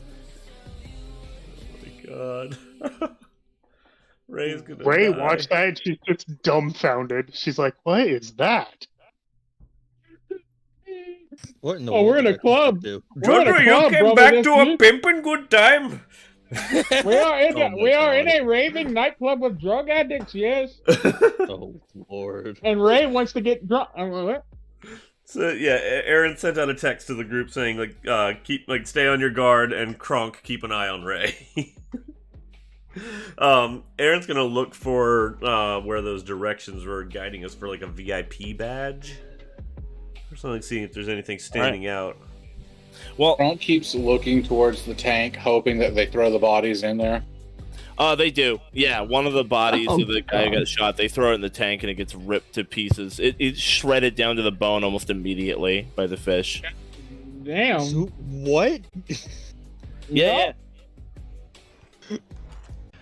So yeah, you guys are making your way through. You've got a few options, Aryn, as far as leads on this VIP thing.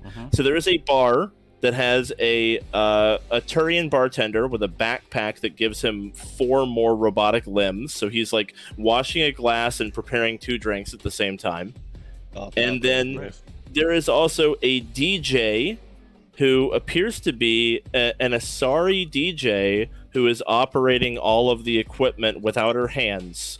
She's like dancing in a bikini behind all the DJ equipment, and all the knobs and everything's spinning and turning and operating biotically. I definitely don't want to distract the DJ.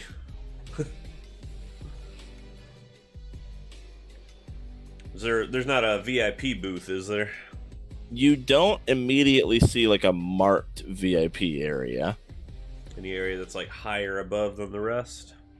You can definitely go up above the tank, but it's mostly a dance area. You don't visually see like an obviously marked VIP area. It seems like you're gonna have to talk to somebody. Okay. I'll head over to the Turian then, because I imagine the DJ is busy and probably has a lot of attention on her that she wants to keep. Fair enough. Yeah, you head over to the bar, and after passing some drinks to a few people, the Turian spins around and comes over to you. Hey, what's going on? What can I get ya? Nothing to drink. I was invited here. Something about a VIP badge. Oh, yeah. I gotcha. And one of his metal limbs extends to you, and a little card, shink, comes out of the palm of the metal hand. Take it. I'll reach out and pick it up and give him a nod. Say, so who runs this place? Snake. He runs all of Euphoria. You'll meet him in the back. And he indicates a door to you. Use that card to open it. Much appreciated. Mind yourself. The VIP lounge is where a lot of the big players in the family come to relax. This may be Snake's joint, but he's not the only boss who comes around here. A lot of the capos and whatnot will also come down and whine. Basically, don't piss anybody off in that lounge, because every single one of them can have you gutted and your family's limbs all chopped off and mailed to you.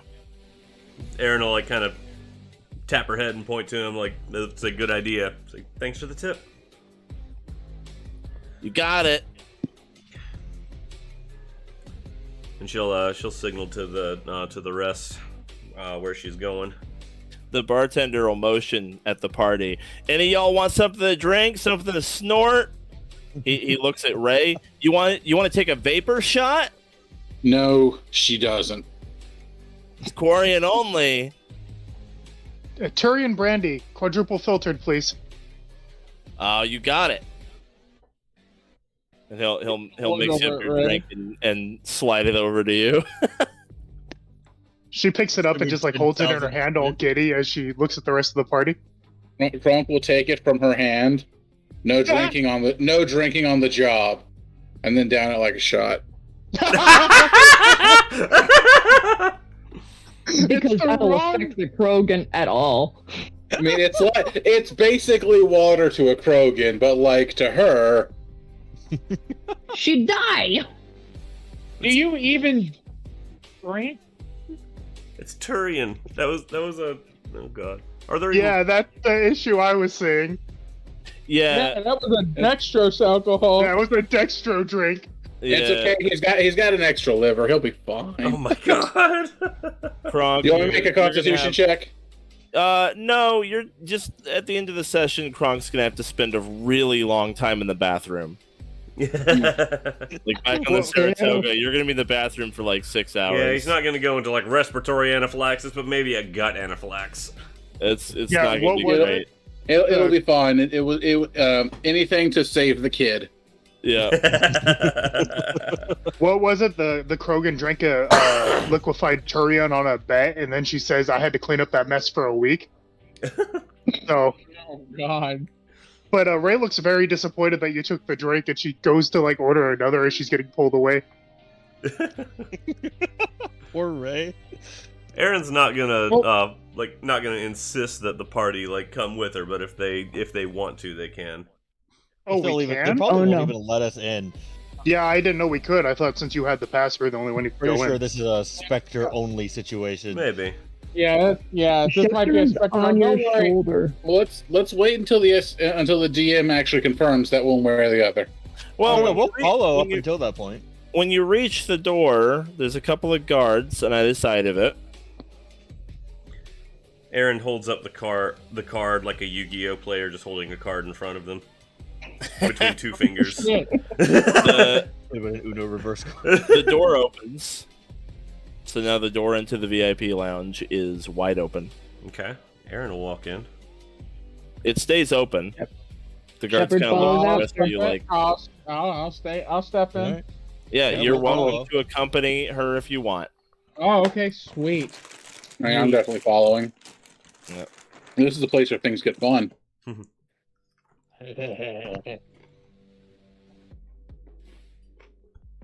Welcome to the VIP lounge of Euphoria. There we are. Oh,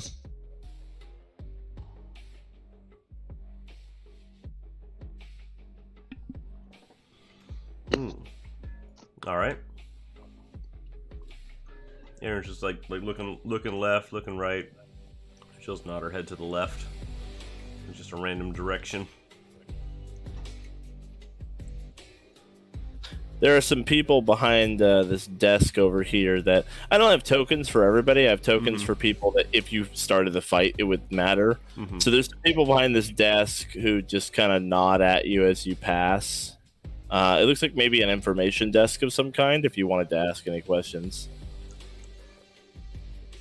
Aaron will step up to the desk and say, "I'm here to see Snake." Oh, yeah.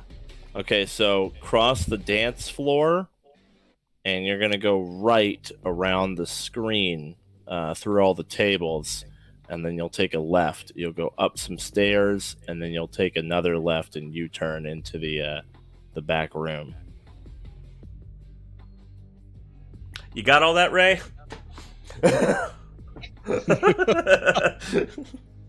Right, left, up some stairs. Sounds good to me. U-turn. across the dance floor. Probably won't like cross the dance floor, but like go around behind it. Yeah, there's like people not pictured dancing. Yeah. Yeah. We'll like kind of do the Shepard bob across. The DJ located right here goes, "Hey, you made it! All right!" Does he have frosted tips? Yeah. He's a Turian with all the spikes are frosted. Oh my god. Arturo, that was beautiful. I both love and hate that. They're just spray painted. Club promoters.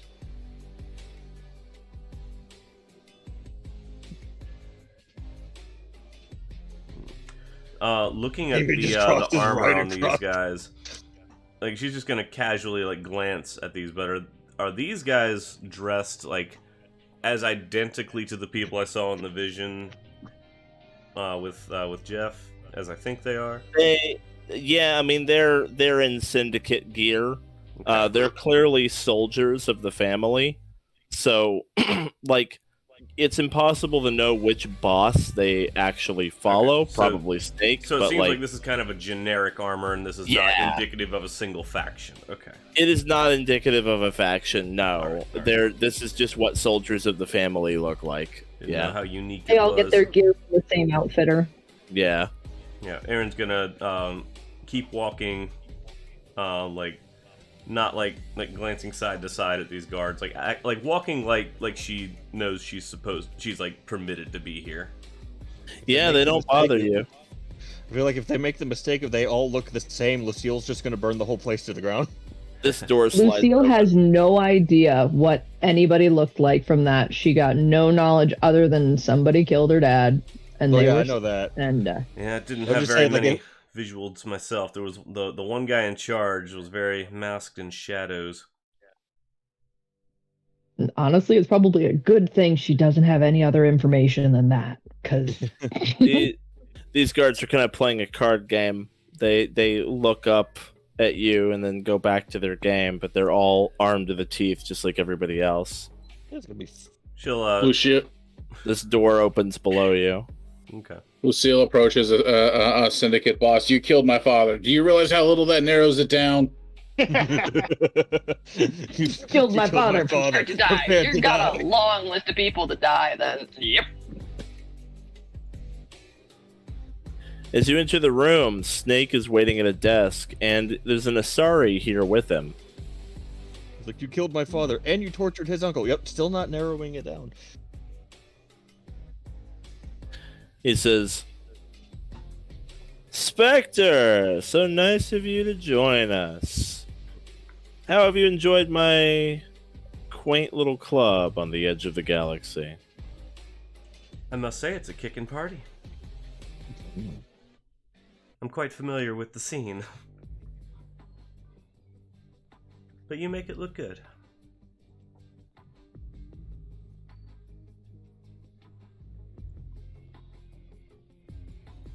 Glad to hear that. Although it doesn't seem like you've partaken of anything. Afraid I'm here on business. That's fair to say. Oh, I'm sorry. That was rude of me. Allow me to introduce my underboss, Banshee. And I just got Mass Effect multiplayer PTSD. Thank you for that code name. Snake and Banshee. God, what I a wasn't crazy going to lore say anything. They definitely give themselves these names. This club sponsored by Gillette. Holy fuck, man. No, she'll. Can no costumes from Mass Effect cover any cleavage? Like, is that just a thing? Like, the universe decided that if women are going to wear clothes in Mass Effect, the space between the nipples has to be bare? Just, Only just for asking art. for curiosity. You've seen Armor is Aaron's good. art, right? She's very modest. Yes. She manages it. Now, It's not Oh, even we are. armor. How Like, are you sorry, in, Aaron does the not have early armor. days? She has clothes. Like she's got the biotic barrier protection. Yeah, while Liara has giant knockers, she still has like really nice clothing on, like 4 layers. So anyways. Aaron will give a polite nod to Banshee as she's introduced. Banshee doesn't say anything. She's got her arms crossed. She looks like she doesn't really approve. Oh, of course, somebody with that name, I wouldn't expect them to. they're so Yeah, well- edgy. I love it. Now, This says is please. Snake, now that we're all here, I would like to start with a little bit of honesty, because I think honesty goes a long way to building a business relationship. I agree. Please proceed. My friend Banshee here, if any of you lie, she'll know. And I'm telling you that. I didn't have to tell you that. I'm telling you that because I want to tell you that. I want to build a rapport, you know? It's about having a healthy back and forth, right? I think we can make each other very wealthy.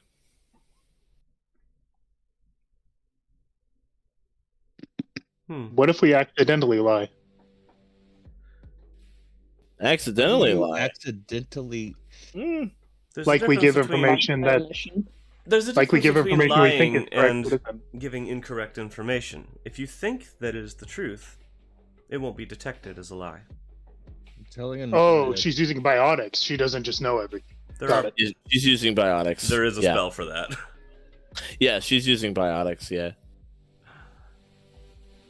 I appreciate the honesty, though we did not come with any intent to deceive. That was Ray actually saying that, by the way. Yeah. I knew that out of And get-go. Aryn explaining it to her, because Aryn knows how that ability works. But yeah, after she says we didn't come with any intent to deceive, she'll glance at Banshee for an affirmation.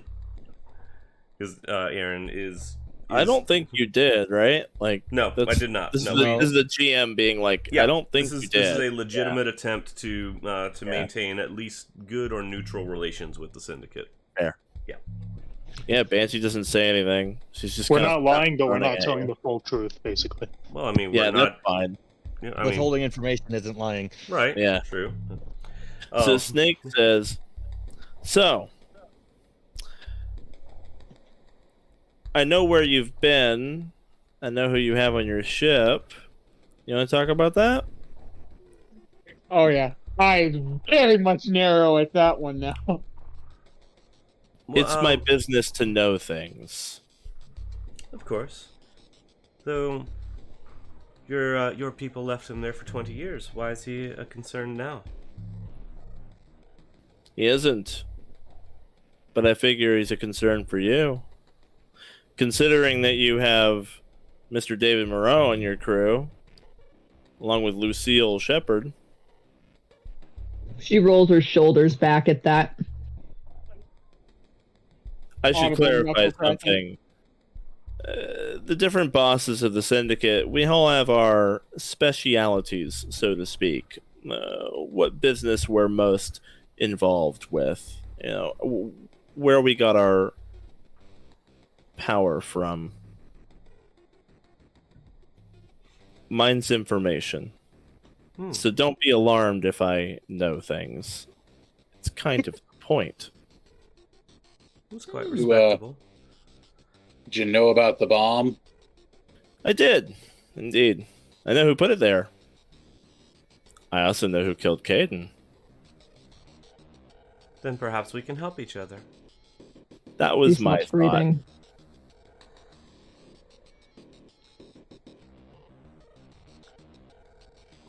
I just want to get his portrait more Mm-hmm. similar to your size. There we go. Mr. Moreau is on board with us because someone within the Syndicate took something very dear to him, and he wants to get it back. I'll give you this one for free. It wasn't me, and it wasn't anyone who worked for me. Well, good. I was hoping not. With all due respect, how do we know you're not lying? Yeah, you've got your own Asari. I'd like to insight him then, Yeah, roll insight. if I can. Yeah. Can I also incite him? Yeah, certainly. I would just like to stand there menacingly. Got a 21. Mine's not too good. Mine's not as good as I wanted it to be. Arturo, you believe him Okay. with a 21. Arturo will look over to Aryn and nod. Alright. He's being honest. Good. Because I do want to be on good terms with you. I thought about our last encounter, and I remembered that operating as a Spectre, while I am an arm of the Council, that does not mean I am the face of the Council. I do the dirty jobs, and sometimes that means getting involved with people of all stripes all over the galaxy. And I wouldn't want to be shut out of the Terminus systems, because then I wouldn't be able to do my job. So I'd like to have a healthy business relation with you. But I want to be Good. understood that I am not a specter for hire. I'm not a personal assassin to anyone in the Syndicate. I'm not an Asari on a leash. Oh, assassination isn't really my thing. That's more Crow. You'll probably meet him eventually. Hopefully on good terms, for your sake. Not to worry, I wouldn't ask anything like that of you. Then I think we can have an understanding. So what did you want from us then? You seem to have a keen interest in me and my ship specifically. Why is that? What is it that you want from me? Many of the members of the Syndicate have predecessors, so to speak. The role that they fill now was once filled by another. I would say that probably the closest for me would be the Shadow Broker, who met her untimely end thanks to a threat no one took very seriously. I have a good sense of smell for this kind of thing. My intuition is telling me that you're very important. I like to get ahead of things. I think you have quite a bit of information that could be quite valuable to me in the interest of long-term survival. You may want to be careful with that. As a Spectre, I do have knowledge of threats to the galaxy that are not publicly known or talked about or widely distributed. And by knowing about them, your whole world might seem a little bit darker. Oh, believe me, Spectre. I'm used to that. See what you did there.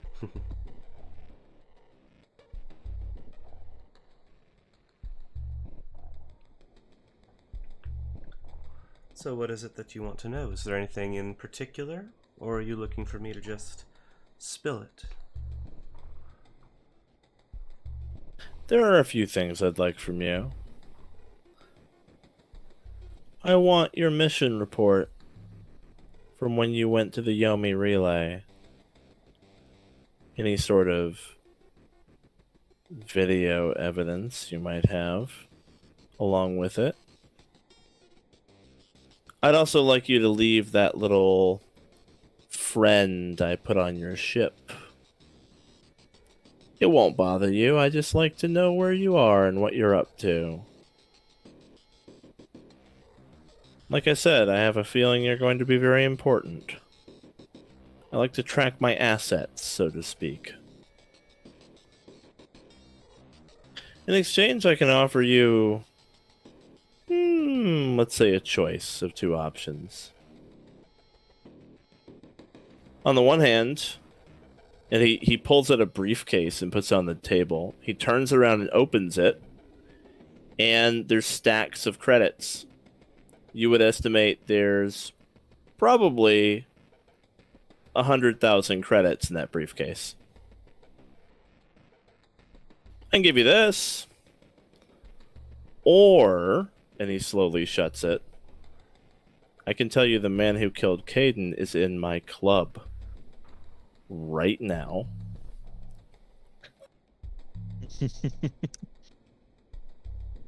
He's having a great Is she in time. arm's reach of you?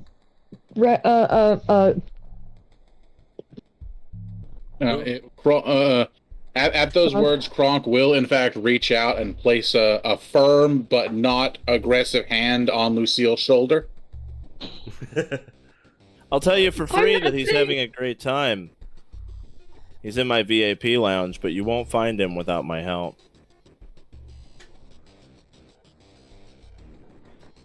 Well, not without shooting up the place, but then my guys have to kill you and everything falls through for everybody. None of us want that. Well, what's stopping your people from retaliating if we do strike first? What do you mean? Well, if we see him, I don't know if I could keep my crew contained. If we know who. Oh, he you're not is. going to see him. Believe me, you're not going to see him. He is occupied at the moment. But I can tell you where he is. And I can tell my guards to not pay so much attention for a bit. Of course, you're going to have to take the fall for it if we do this little arrangement. I can't be responsible for the death of a member of our organization. It doesn't work for me. Ray's gonna walk up behind Aryn and say, he wants this person gone for some reason.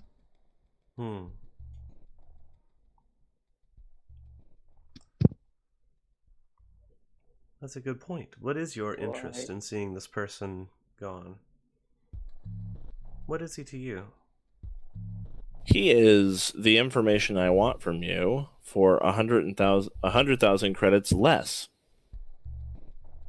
He's a bargaining chip. I'm willing to pay you, but when I realized where you'd been and who you had on your crew, it occurred to me that I might have something to offer you that won't cost me a dime.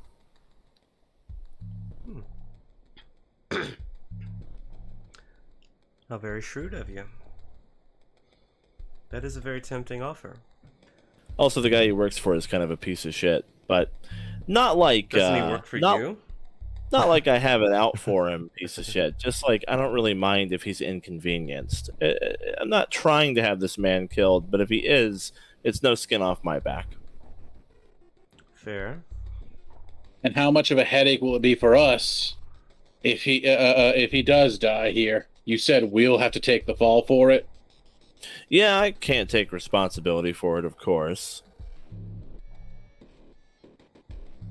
We could try to be quiet about it. You don't let I'll Arturo take the do it. fall. That would be really loud. Oh, they'll know it was you. But the thing is, you'll make some enemies in the Syndicate, but not all of us. Some friends, some enemies. The man he works for is not well liked, even among us. He has his allies, but I don't think many of the upper brass are going to really care one way or the other, to be honest. Things happen. People die. David Moreau here and Miss Shepard finding and killing this man who killed Caden, that's just how things work. That's law of the jungle. It's just revenge. It's not even business, right? Like, that's just, people do that. That happens. This line of work, sometimes one of your underlings gets taken out for personal reasons. It just happens.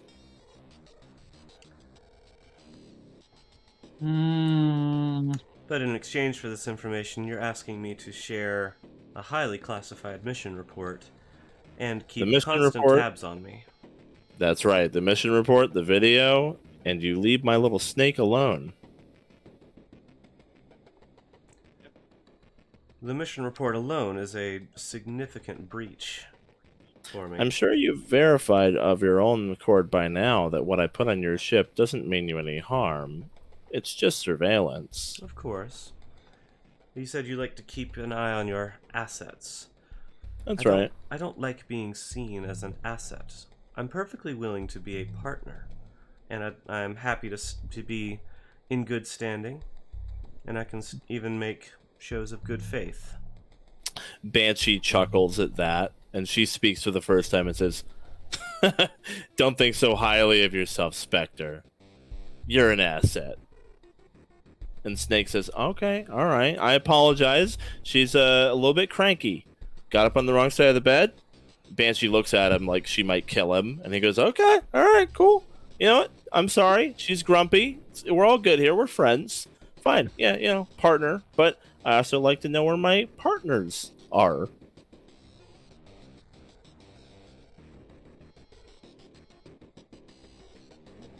This does seem like a long-term commitment for a very short-term favor. It opens the door for further deals and negotiations and profit for both of us. It's not just you. I track all of my friends. I'm willing to let you track the ship to see where we go, but if there are times that I need operational secrecy, I will shut the communication systems for my ship off temporarily. Just if I need to go dark. That's fine. You did that this time, but I was able to reason out where you were. There wasn't really anywhere else in range you could have gone to. What information does that program send to you? Just my location? Or does it also gather sensor data, internal systems? Everything.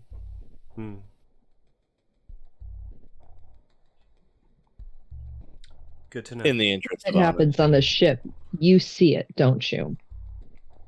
Oh, yes. See? Right there. That's what I'm talking about. I could have lied to you, but I told you the truth because we're building a healthy relationship together. And I appreciate that.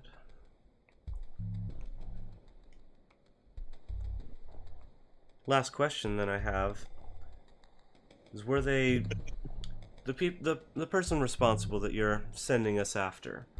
Was he on that planet under orders from anyone? I need to know how high up his involvement goes, because if because the one he may have been the one who pulled the trigger, but if there was somebody who gave the order, then that is also important to us. Oh, yeah. He certainly was. I'll tell you for free, he's a capo. And they do what they're told.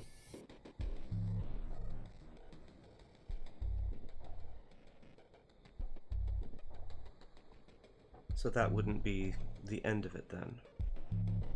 It's a start. Believe me, you're not ready to take on his boss. Alright. Then in exchange for the longevity that goes with your tracking of our whereabouts and everything, we'd like to continue that investigation after we've done this job sometime down the road, maybe not immediately. But when we're ready to advance and take on the next level of it, we'd like to be able to, until this is tracked down as far up as it goes. Works for me. He's no friend of mine. I'll tell you everything I know. Can we step aside and have a moment to discuss this before we make our final decision? Sure, of course. Alright. Here, I'll open the door for you. Go on past those guards and you'll find a little room off to the left.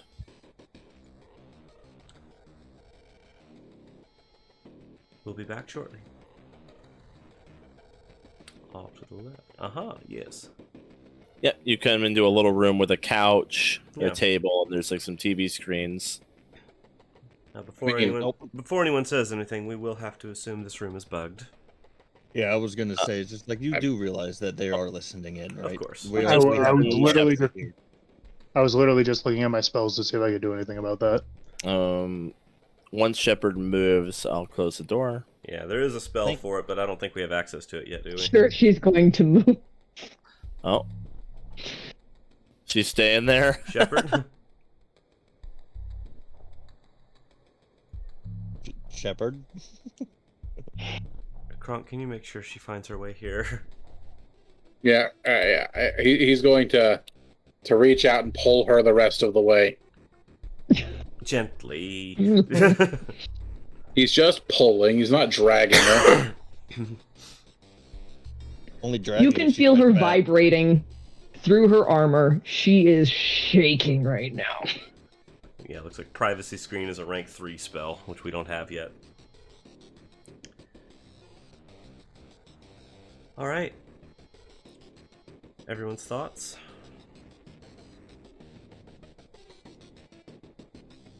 I mean, I'm just going to point this out right now, but whether we take the credits or the revenge, we are getting absolutely shafted on the deal. 100%. We left the Citadel with 100,000 credits. When we started this trip, we burned through that in a week. That means nothing. That's 100,000 in Omnigel. We haven't actually earned any credits. That's fair. That being said, I think the information's more important. I agree. More to note, him tracking our location also means him gathering an absolutely ridiculous amount of information on us constantly. We could request that if he receives any further information on the thing that he wants information on from the council, that he shares with us too. If he's trying to, as he says, be safe from the darkness, unlike his predecessor, actually take the threat seriously, perhaps he would be willing to share any information he comes across about the thing. And that could be worth more than its weight in credits. That's a good idea. The flow of information should go both ways. Good thinking. As for the... I'm actually getting, like, real-life anxiety pains in my stomach because I'm about to say this. Ray says, as for the information versus the credits, is it really worth it to kill what is essentially a soldier sent to do a mission when there's someone who was actually sent them there to do it? The soldier may not even have known who the crew was, but whoever sent him there did. The soldier knows who sent him there. I saw the vision of what happened. The soldier didn't have to kill everyone. He gave the order to. I'm going to throw this out there, but whether the soldier knows who he worked for or not, I don't think this deal involves us walking him out of here and onto our ship. Definitely not. Partly why I think perhaps taking the credits and getting vengeance on the individual who's actually responsible for this crime is worth more than petty vengeance against what is essentially a gun. Somebody else pulled the trigger. And I know that may not be a popular opinion. Yes, Shepard. He's just an individual, a soldier who did what he was told, just like you would have. The TV screens suddenly go dark. Is that all lights or just the TV screens? No, the two TV screens go dark. I think he's getting impatient with us. And then something comes up. It's a recording from the helmet of one of the Syndicate soldiers watching something happen. They have a very clear view. It's a video of this guy crushing Caden's chest and then shooting him in the head. It's a 30-second loop. It plays on loop. Oh God, that's him. Omniblade comes out and the screens are shattered. Okay. We're talking about every ounce of strength and reflex she has. It hits the second loop, and reflex is glass everywhere. Yeah. Okay, Kylo Ren, we get it. Oh no, it's not a repeated hit. It's two. One screen, other screen, and she turns, and her face is still blank. Aryn nods. I don't think he was some low-level soldier. He did have some authority over whatever mission he was on. He had control over which direction it went, and he made a conscious decision to kill the people that were there. Well, we should get something clear from this guy before we make a deal. Are we getting? Well, hang on, never mind. Never mind. Mike, I was having a bad thought in my head. Ignore me. Pretend I said nothing. Okay. I think if we have this exchange going on, if we ever need information about something in particular, we have someone who's particularly well informed. I think a deal would go a long way for the future of our missions.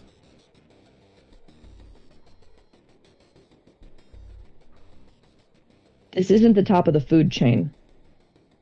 He gets the data or he tracks us. One of the two.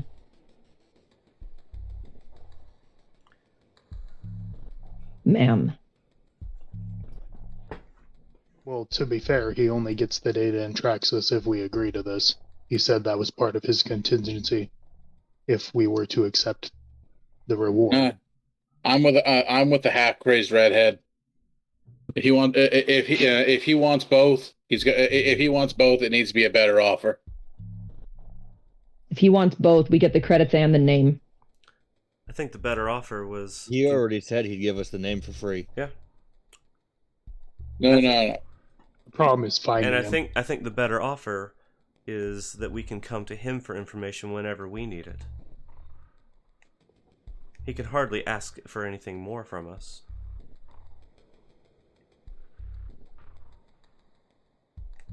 Make it clear, information has to flow both ways. And not even with any more agreements moving forward, just information flows.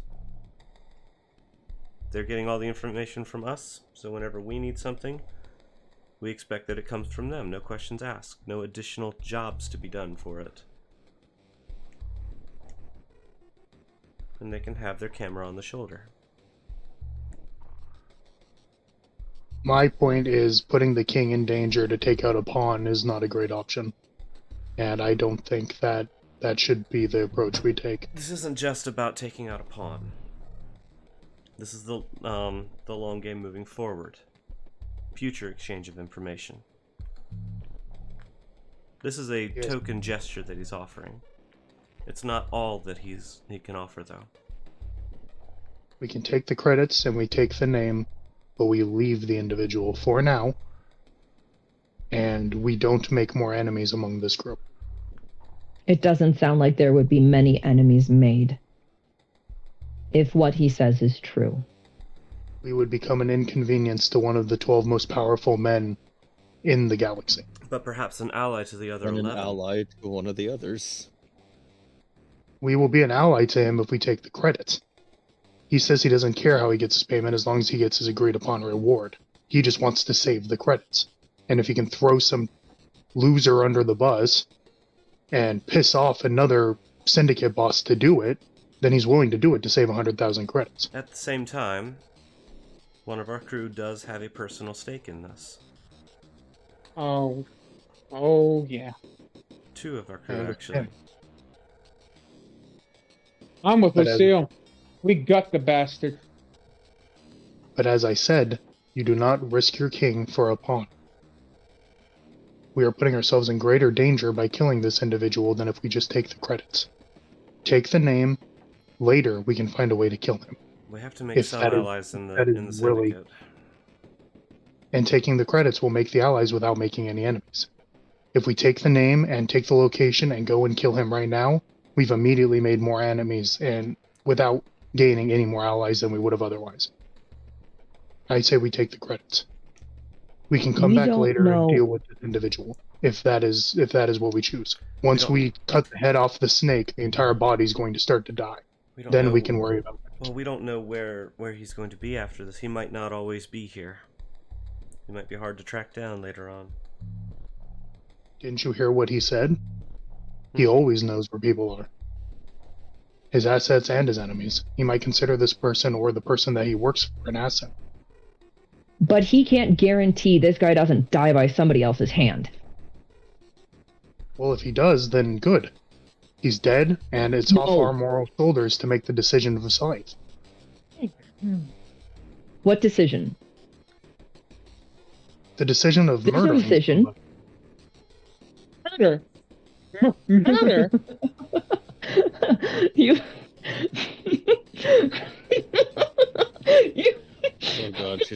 crazy. Oh no! Oh no!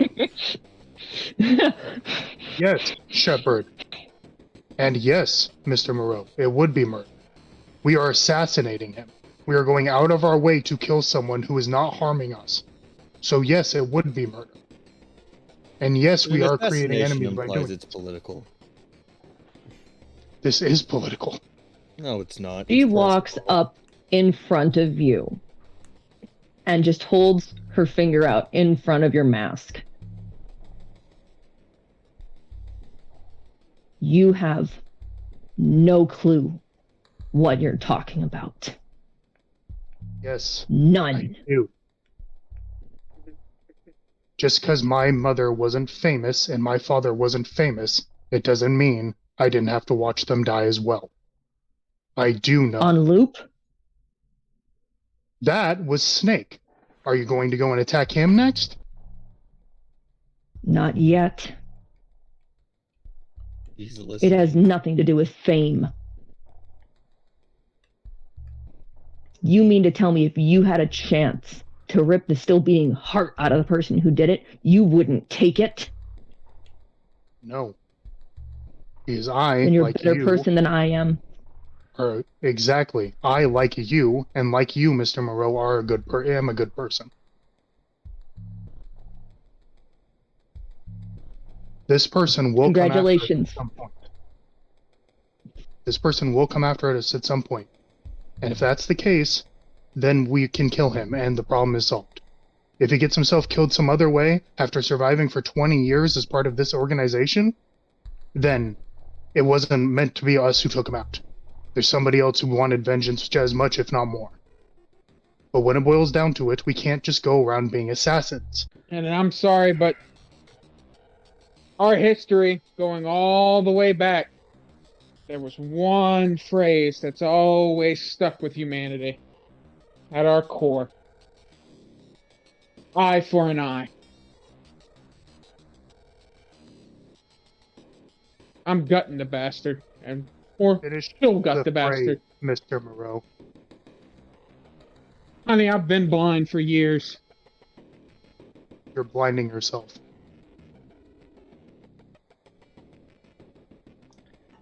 Sure, I leave it in your hands. Oh god, you're making this my decision now.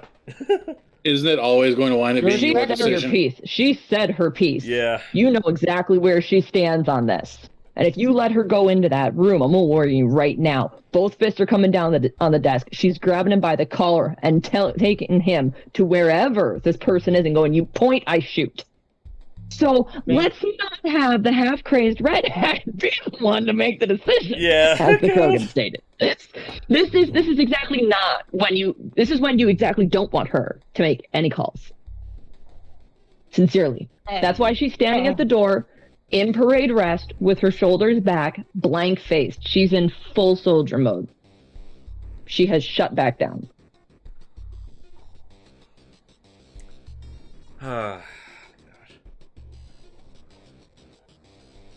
Shepard, Moreau, both of you wait. Both of you wait here with me, so that the Spectre can make her decision. Absolutely. At the end of the day, it's her call. That's fine. I'll follow her decision. I don't have a personal stake in all of this. But Which means that neither of them will act clearly. But the emotions You go of talk to Snake. We'll rate here. The emotions of my crew do matter. If it makes your mind at ease, Aryn, no matter what your choice is, I won't think any less of you, and I won't backlash you for it. Thank you. All right, I'll head back out. All right. As Aryn leaves, she'll hear Kronk say, "Whatever she chooses, we can just kill him later. Give you more time to plan." I don't need time to plan.